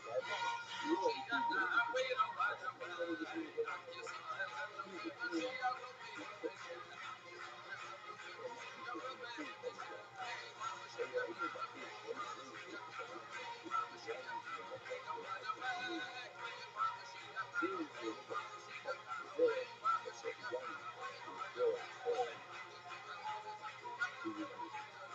כי הוא לא בחוץ הוא אומר אני לא משתמש אני שופט זה יוצא בחוץ קיבול אמנם יש בו שיריים למוחו נכון שזה נמצא בתוך האיכות אבל השיריים תמיד כלפי בחוץ אז הוא עומד בחוץ הוא חושב על בחוץ אז פה הכל בחוץ ועד שיגיעו למוחו הוא יתחיל את העניין למוחו גם פה כבר נמצא בחוץ זה קיבול למה? כלפי בחוץ הוא עומד בחוץ עכשיו וזה לבד בחוץ זה קיבול יש פה שיריים למטה יושבים באמורו אבל יש בו שיריים בחוץ ואנחנו מבינים אותו פירוש של חופש כאילו למדנו במדרשת פירוש חדש שמעולם לא ללמוד אותו אם יזם למד חופש צריכים לעשות חזרה על הדבר הזה מה הייתה הכוונה?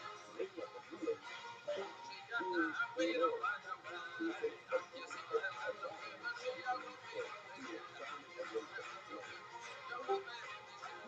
חופש זה הדבר העיקרי שצריך לעשות אם כל השיטה והקבלה מקבלים את הדם להלכה אז אני יכול לפתח ואז נמצא מה עושים זורקים את הדם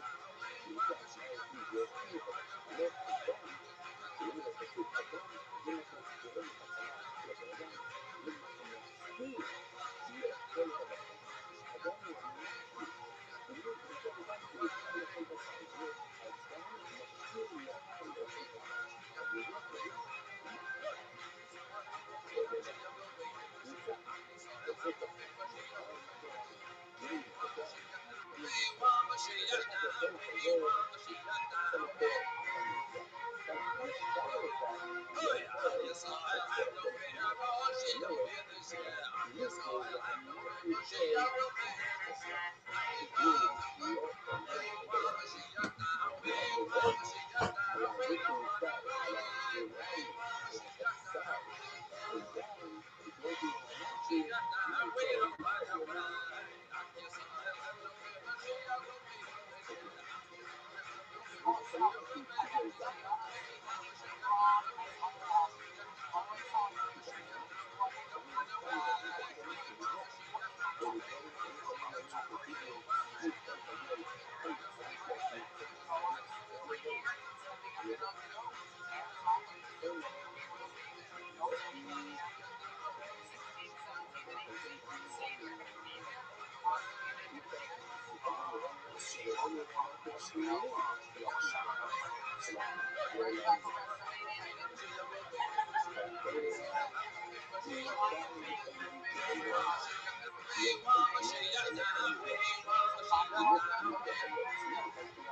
Oh, there he is.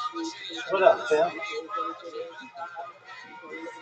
Yeah, down here got a little break after being grilled. Like a nice little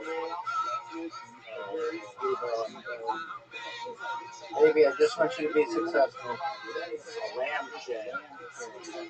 Hey, Yeah, no, I appreciate everything you say. I respect you. And sometimes I'm just critical of things, but I do trust your judgment. And if I think character, like I can see it working, but I'm just like, it just seems like so like absurd of like a name that like seems like crazy for me to process it, but I like it. The thing about it is like you're a high IQ person, in my opinion, and like I really just can't believe that like the name that you picked was like Care Parent, but because it just seems like it does seem like a children's book type of name, but I understand exactly what you're saying. I'll might as well just put my faith idea. That's what you think it's the best name for it is. if you don't like it, don't go with it. Go with whatever you want. What I'm saying though is that the fact that I'm live streaming it, a lot of the things that I say will turn to gold. And somebody's going to take that name just because it's on the stream. There's like a certain um, value to that. It would be like, uh, so like, again, I know you didn't watch the McDonald's movie, but there's one part of it where they're like, the McDonald's brothers were like, Man, like we should make a drive. No, drive-throughs are stupid. Or you just lost. You didn't take drive. that's not what I was going to say, but that's just another example. And the McDonald's brothers said, you could have, like, it was it's at the end of the movie when they're like, when they're poor and they lost their business to Ray Kroc, and they're not even allowed to have their business named McDonald's anymore. They had to call it something else because he owned the name. He stole it from them. They stole their name. And they said to him, you could have had any name in the world. Why did you take our name? And he said, because McDonald's sounds like America. McDonald's. That's a guy I trust. Kroc? My last name Kroc? Sounds like your crock of garbage. It didn't have the same name. Didn't have the same pizzazz that McDonald's has. And I knew it as soon as I saw the name. I had to have it. And what I'm saying is that, like, basically, if you don't take that name, somebody will watch my stream and take that name. Would you disagree with that?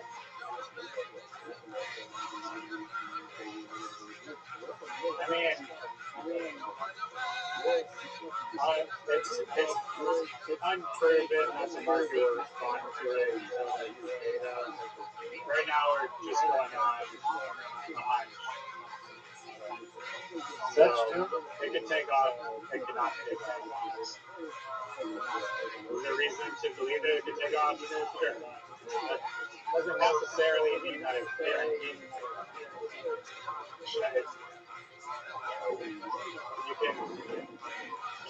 You can speculate that. Perfectly fine. Speculations come true. I wouldn't, if I was streaming my life, I wouldn't say that every single idea I have is okay, you have good ideas all the time. That's cool. And let me say this. Let me say this. If this project is as big as I think it's going to be, even the ideas that I don't like will turn to gold. You're doubling down. Yeah, I am. Classic. I see it like this. The only way I can really like compare this is like the Epic of Gilgamesh or the Bible. Anything in the Bible, whether it's somebody's name or an idea, all of that stuff became really famous. And the and video has the potential to do that as well. So, what's an idea that I think is a bad idea that I think will be really popular? The way that I want to just say, the way that Brendan Schaub talks, I can't stand it. It's like, it's lazy, but I think people in the future will do that because they think it's funny. Even though they know I don't like it, they'll do it just because it's the opposite.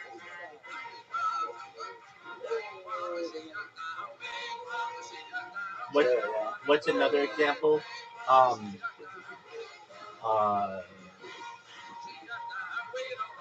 so I have a computer that I bought like a couple of years ago. Not like, and I thought it was going to be really good, and it turned out to be. It works, but it's slower than I would have liked it to be. But I think that computer becomes really popular in the future, just because people know that I dislike it, and they're going to want it. What's another example? Um, the School buses, they don't should have seatbelts, so they will continue to seatbelts just to spite you. no, that one they will. If it's not a funny idea, they'll go with it. Um, okay? So, and I've written on that subject. Something that I've written on? Um,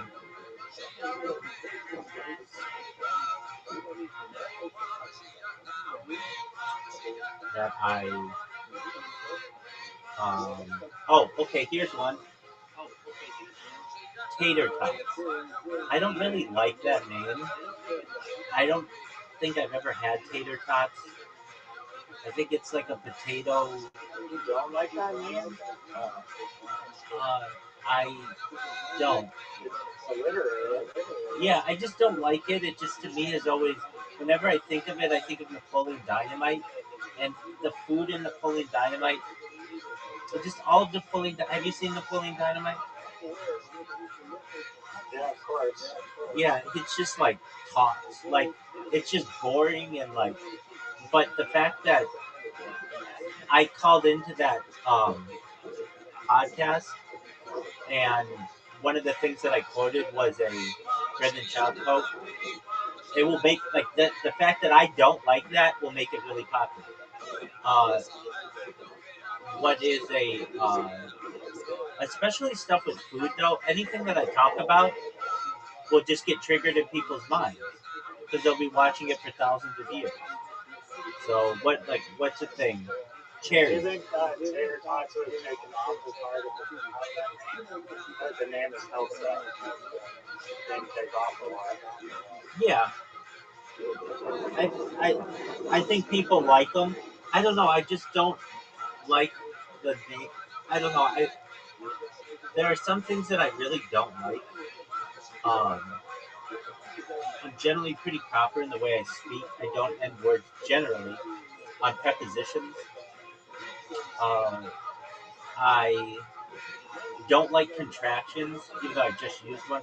I don't like contractions in written words and in written form. And uh, though I use them while speaking, I don't know. I just, to me, that's just not ever seems very appetizing. I mean, I've got to be honest with you. I've never had one, so maybe people really like them. Like, what is it? It's just like a hash. It's like a French fry, right? Yeah.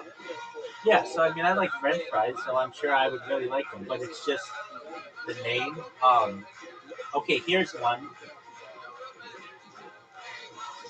I don't like oatmeal and I don't like cereal. I never, I shouldn't say I never liked it. When I was little, I used to watch cartoons in the morning, and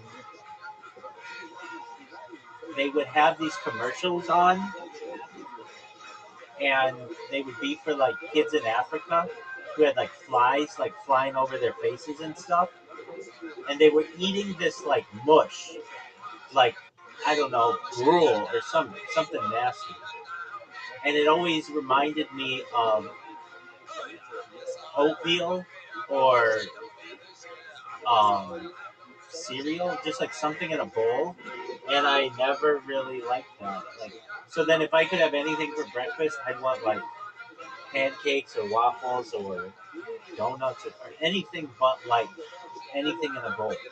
And to this day, when I see cereal, I think about it's just like very, um, it's very,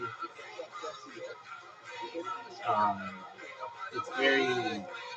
I don't want to say disgusting to me, but there's just something that takes my appetite away. But in the future, I think people love fucking oatmeal because I talk about it and cereal and all that shit. They'll love it. They'll make cereal milk. Cereal milk is a thing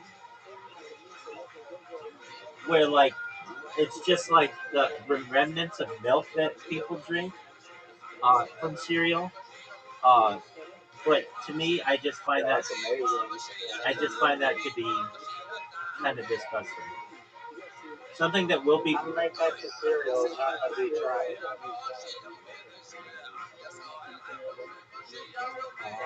Is it like tater tots where you've never tried cereal? like I've had like versions, like kosher versions of like Rice Krispie treats. So that's like a cereal, and like Cocoa Puffs or like Lucky Charms. Um, and maybe like okay, here's something that I don't like: trail mix. But trail mix is going to be huge in the future, Riser. Huge. Why? Because I talk about it, even though I don't like it. I don't think I've ever had it. I don't like all kinds of shit mixed together. I'm someone who likes to eat one thing at a time, but the fact that I talk about trail mix will make it fucking super popular. But I don't, to me, I don't like to eat stuff like that. I don't like to eat a mix of stuff. I like to eat one thing at a time. Uh, and if you're like, okay, well, why? It's like because I like to be able to savor the flavors of each item as opposed to just having everything mixed up for me already. Um, what's another example of that? I like saying that because they're predictions on what will be popular perhaps in the future. Um,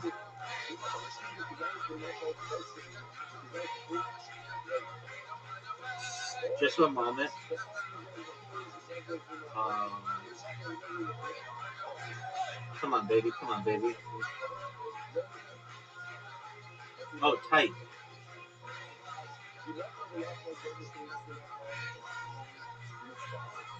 Somebody might have me on their podcast, so that's cool. Um, what's something else that I don't like a drink that I don't like?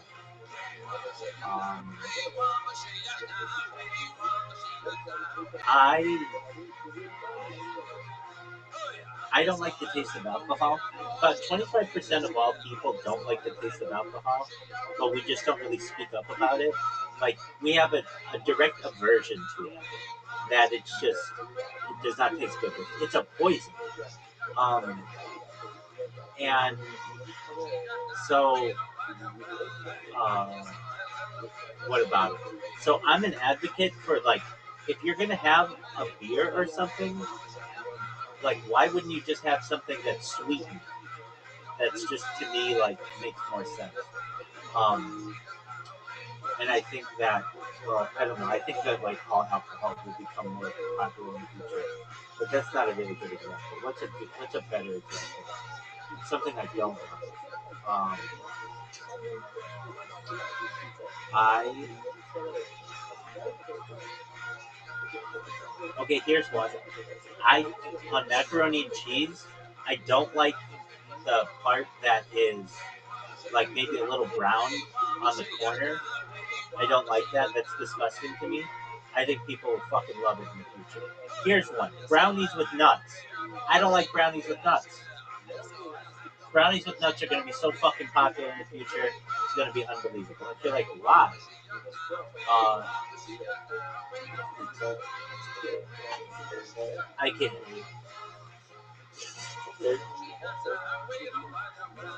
they're going to increase the sales from what they already are. Oh, big time. Yeah. Because the idea of nuts, like, I think the future becomes very sexualized, and the fact that there's brownies and nuts is just uh, like a play on words. It's almost a fun on itself. It is wordplay.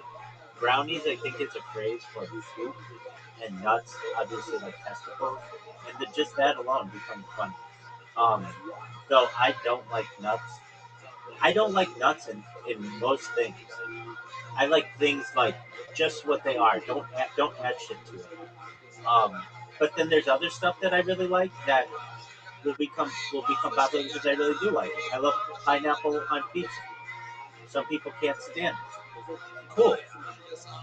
It's just a thing. Um, uh, this isn't really a dessert, but I think it could be. You just take whipped cream and put maraschino cherries in it. It's just basically the top of a sundae. I don't understand why that's not like a dessert. It's amazing. Um, what else? Like fondue. I really like fondue, but it's not really like a mainstream thing that people eat. It's just kind of like melted cheese. You just go melt cheese and eat it. Absolutely love it. Um, what else?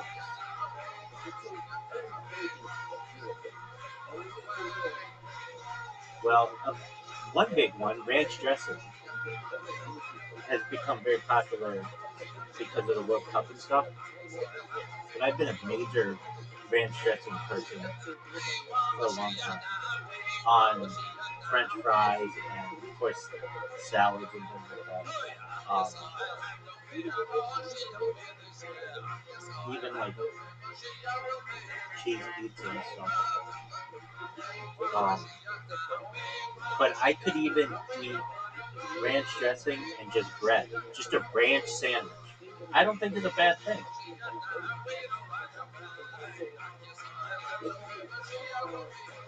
What's another one? Something that I don't like that will become popular. Um,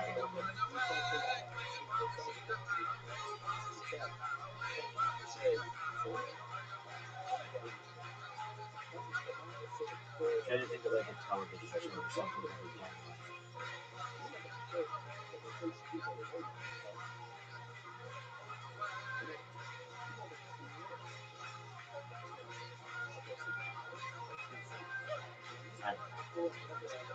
But yeah, so in answer to your, or in reference to your point earlier, so you think that just some stuff that just the fact that it's talked about on your stream will become popular?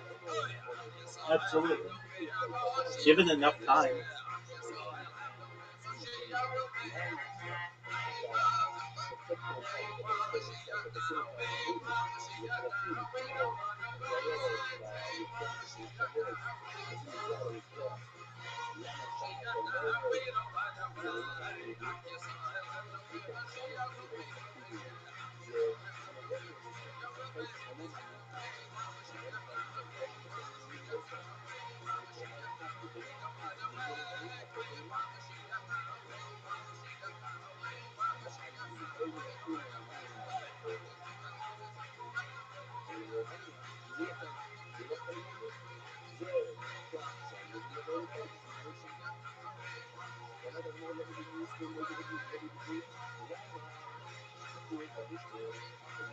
Riser, did you watch Kill Tony last night?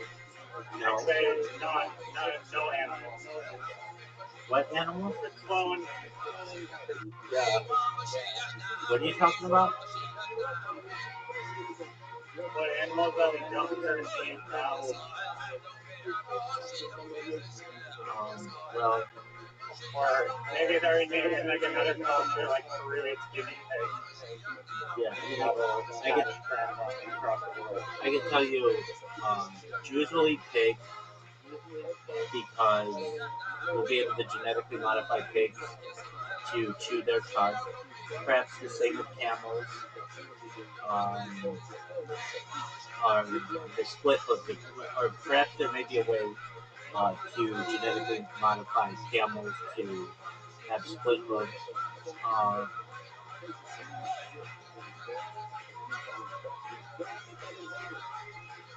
which opens up camel milk and pig milk and bacon and things like that.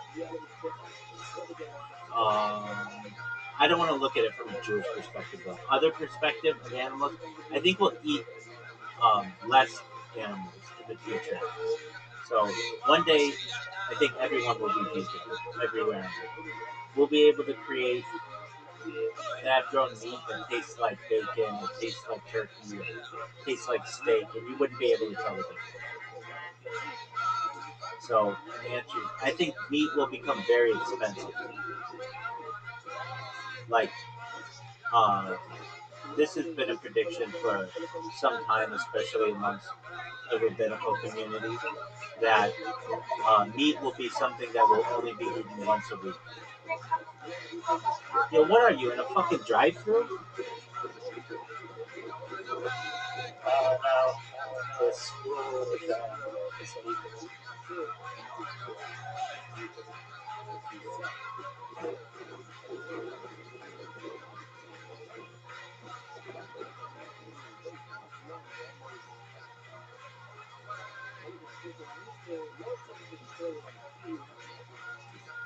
So, in answer to your question, I don't think we will necessarily expand. I think that actually, though, I think that salmon will become as expensive as lobster.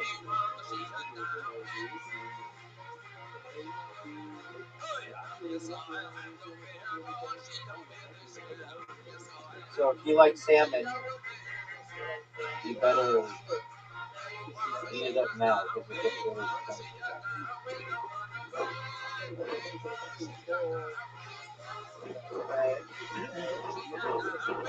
Can't they just grow in a lab? Yeah, but then they will create false scarcity on it so that it like really increases in price a lot, which will allow them to make more money.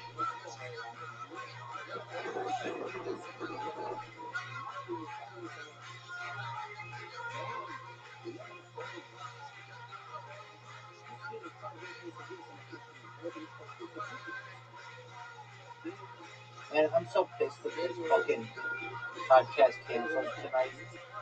And they said that they had something that came up and that they rescheduled. But I was really excited to do it. I had written them an outline of what I wanted to discuss, and it was all stuff that I know that their listenership would like. And then I'm also pissed at this guy. I wrote up this huge, not huge, but like a pretty thorough outline for him. And he hasn't gotten back to me. But I understand these guys like have jobs and stuff and family issues or whatever. I can't. I can't. I go through these phases where, like, I send out my emails, and then there's this lull where I may not get anybody who connects with me. Maybe I do get some people who connect with me, and um,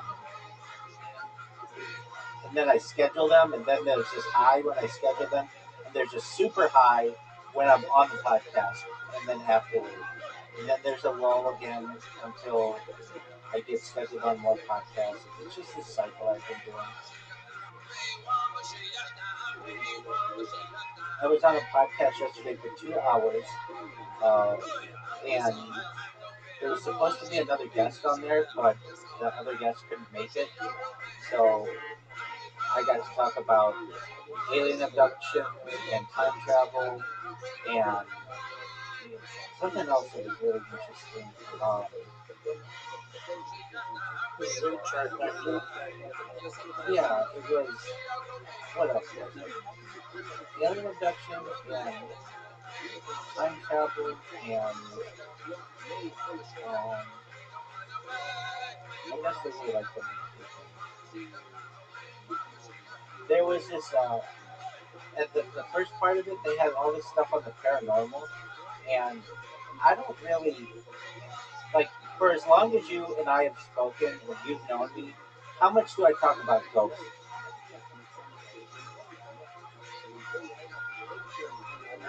Exactly. It's not an interest and I don't really go into like that kind of stuff because it's to me it's got to have some kind of evidence. Like alien abductions, they do implants in people's bodies that the metals can't be traced to metals on Earth. That's really interesting to me. Like that's a new kind of technology. But things like ghosts and stuff, I don't get Where into. is that piece of metal currently? Well, there are lots of them. So Dr. Roger Lear is the first person who he was a surgeon during the 1990s. He died a couple well now like within the last decade or so, and so did he removed in quite a few different people the metals. Where are they stored now? Some of the people they're still in their bodies. If they were removed, I don't know exactly what happened to them, but the test results were published. Um, I've seen them on camera move without anybody interacting with them. That's a really fascinating. They're like little. Do you know what the mint, the Tic Tac mint is? Yeah. They look like those. They're really smooth, and these people just have them in weird places of their body. And traditional science says that this is like shrapnel. Yeah. What are you saying? Alien nowadays, no surprise.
Yo, dog.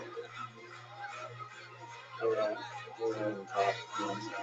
Um, well, I was just saying that, like,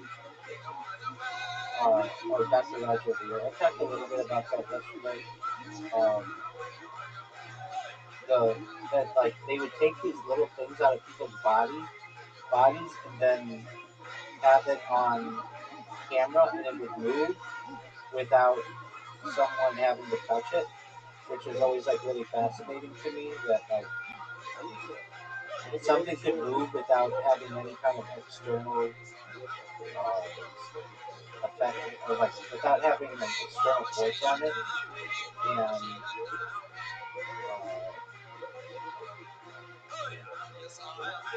this was these things are in people. You can see them on X-ray. So you ask, where are they? I think the answer to that is they let the people who had them extracted keep them. And what do they do with them? Sometimes they publicize them. Sometimes they keep them in a safe place. Some people, I'm sure, throw them out because they don't like feeling like they're chipped. But it's a phenomenon. It's not just like one person to whom this has happened. It's like thousands of people all over the world.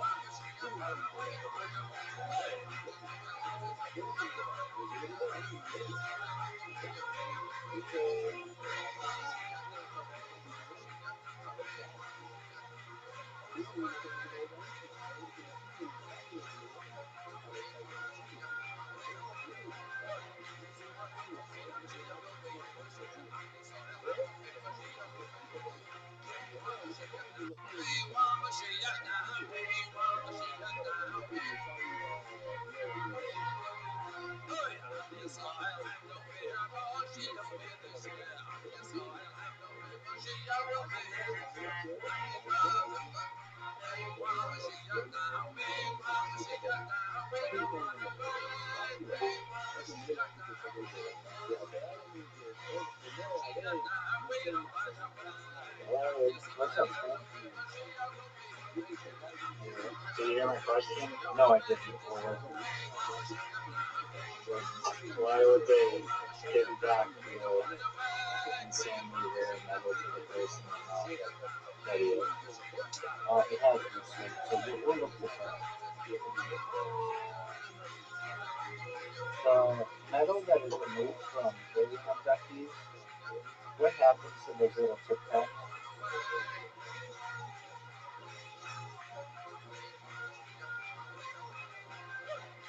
There should be like a museum. I think that they don't. At least the government doesn't like those.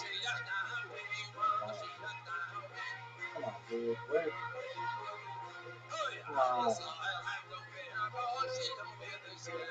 What happens to the metal in alien abductees, the little tic tacs, once they've been removed from the body?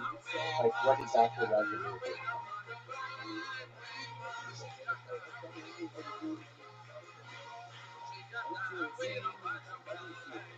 Uh,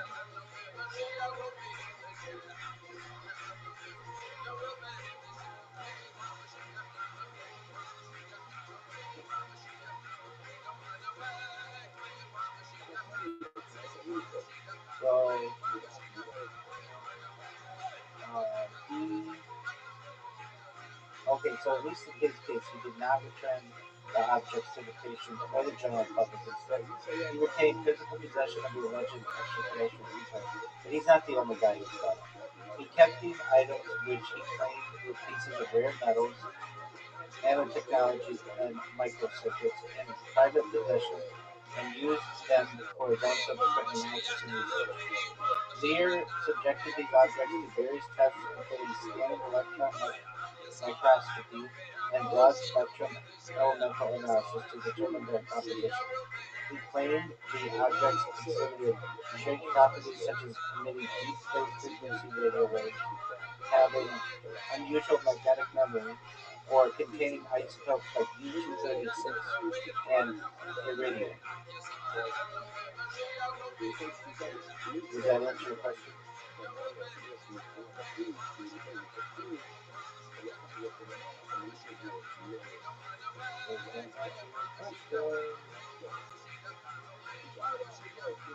I was muted. So we have two. It's not like there's like a bunch of independent scientists who are seeing this metal and testing it. It's just one guy. No, he was a major person who did it. Let me look it up.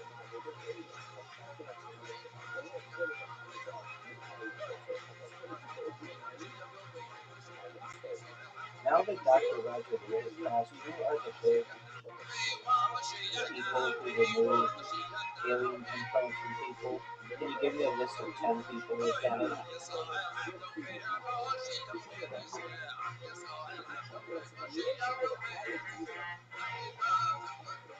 So if they advertise on their little strip mall store, alien implant. Roger Lear was a serious surgeon. He was not just like weird guy. He did this between the 1990s and 2015.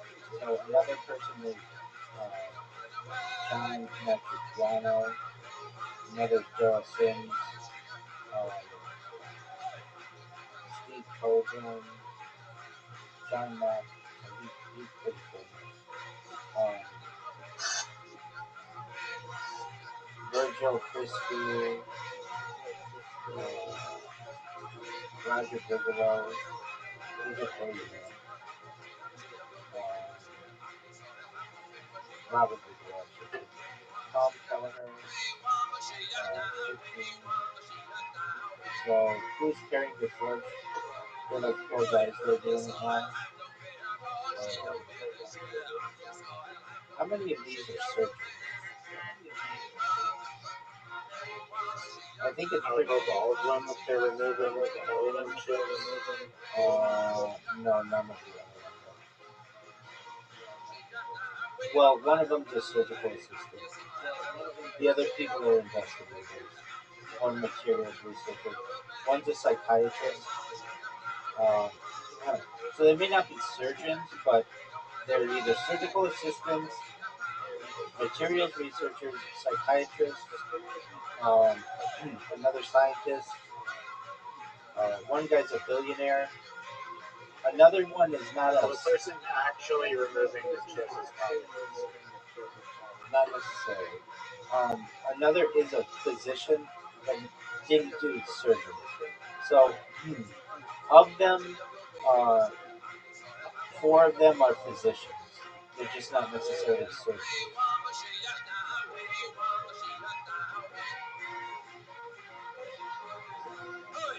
So, like four, or I should say now, like five of the people are doctors.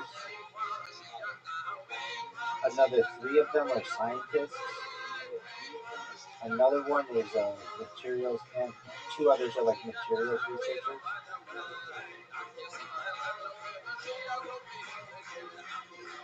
Does that answer your question?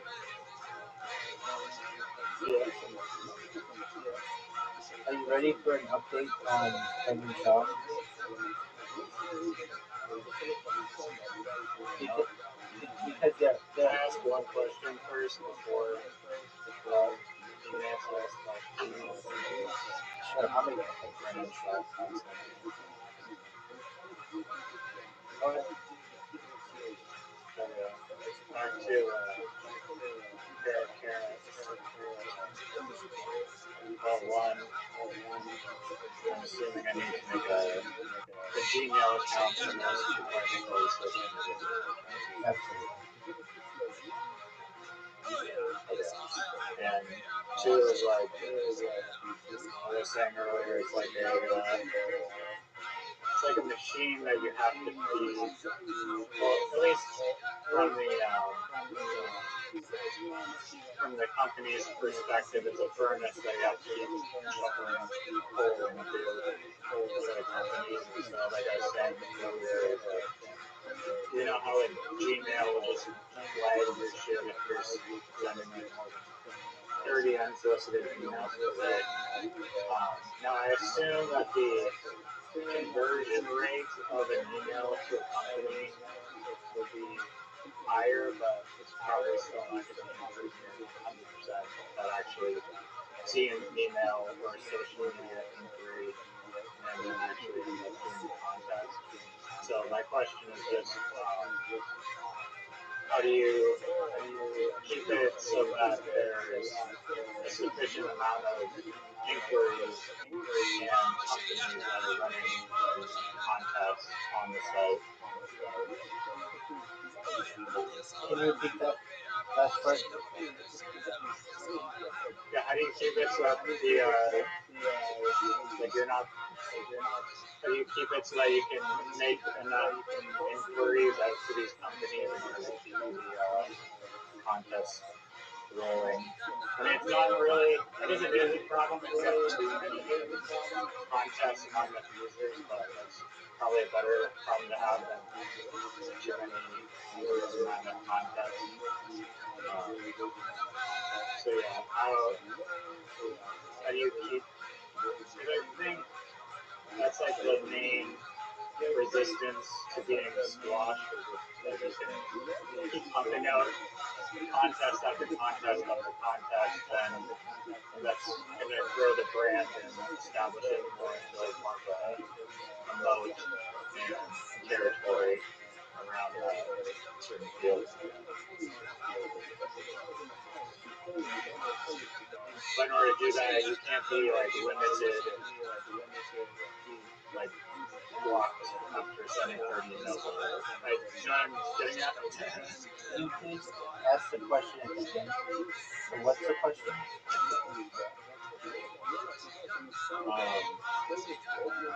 Well, that's like the problem of like when you're sending out an email, you can only send out 30 emails, right, from the Gmail account. Is like, how do you keep the amount of outreach to these companies sufficient enough? Like, how do you send enough emails and social media inquiries out to these companies to alert them about the site that's hosting the contest?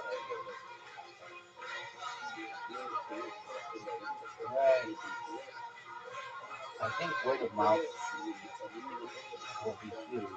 Once one company sees that it was successful, all the companies are going to want to get on it. So you just basically need a few campaigns before people are going to come knocking on your door to be able to create a contest with you. Well, what do I mean?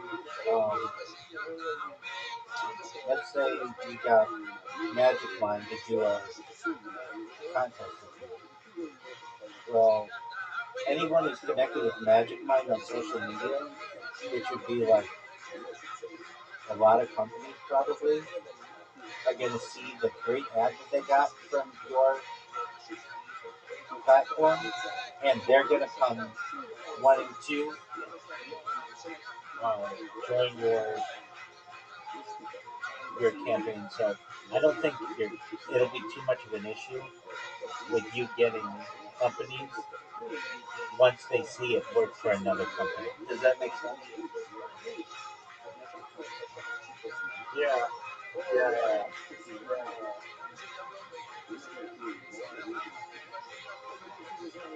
But to kickstart it, you need to be able to contact a shitload of companies, and perhaps this is where your bot strategy or whatever drives is build a bot that is collecting all the data on companies to reach out to, and then firing off a certain amount of emails to start off and promote the platform to them and get a list of companies that once the site opens to a business, there's actually companies that have agreed and committed to launching a contest on the site. Yeah, I think the more difficult part is getting someone to take the risk of using your platform and getting creative. Like, that's a delicate balance. But once a big company sees that it worked for, or any company sees that it worked for an organization, people are going to be knocking on your door to be able to have you have a contest for them.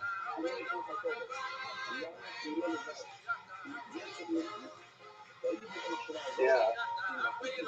And that's, I think, like, partnering with, like, you're going to need some partners that are creators that can pull in audience or users of people that are interested in making ads, like top like Blender YouTuber or something. You have people that are interested in 3D animation on your site, or whatever else, graphic designer, influencer, or comedic influencer, and I don't think that's the way to go. I think you're going to waste all your budget by doing that very quickly. Going to influencers to me are a dime a dozen for the price point you're looking at, and they're not going to necessarily be able to deliver. You were talking about like $20,000, and they were going to post like 20 times for you or whatever. You don't have that budget. You're going to have maybe a budget of right now in total. If you did $1,000 for 10 different influencers, that you're not going to get an influencer with 1 million people following them for $1,000. There, you might get somebody with anywhere between 10,000 and 100,000 followers, and then it's going to look like what kind of engagement can they get. But even if they were like really all about this, how many people realistically are they going to get to create an ad? Maybe 5, which actually is not that bad. If each one of them got 5 people, it might be, that's 50 total things, and then a company 50 entries. 50 entries for a company, they're going to get something really good out of that. So then it works. But that's your entire budget. So how would I do it? I would go to Magic Line and I would say, look, we want you to post a contest on your website. We will give you, instead of me going to influencers, I would pay companies initially just to post on their social media that they're hosting a contest. So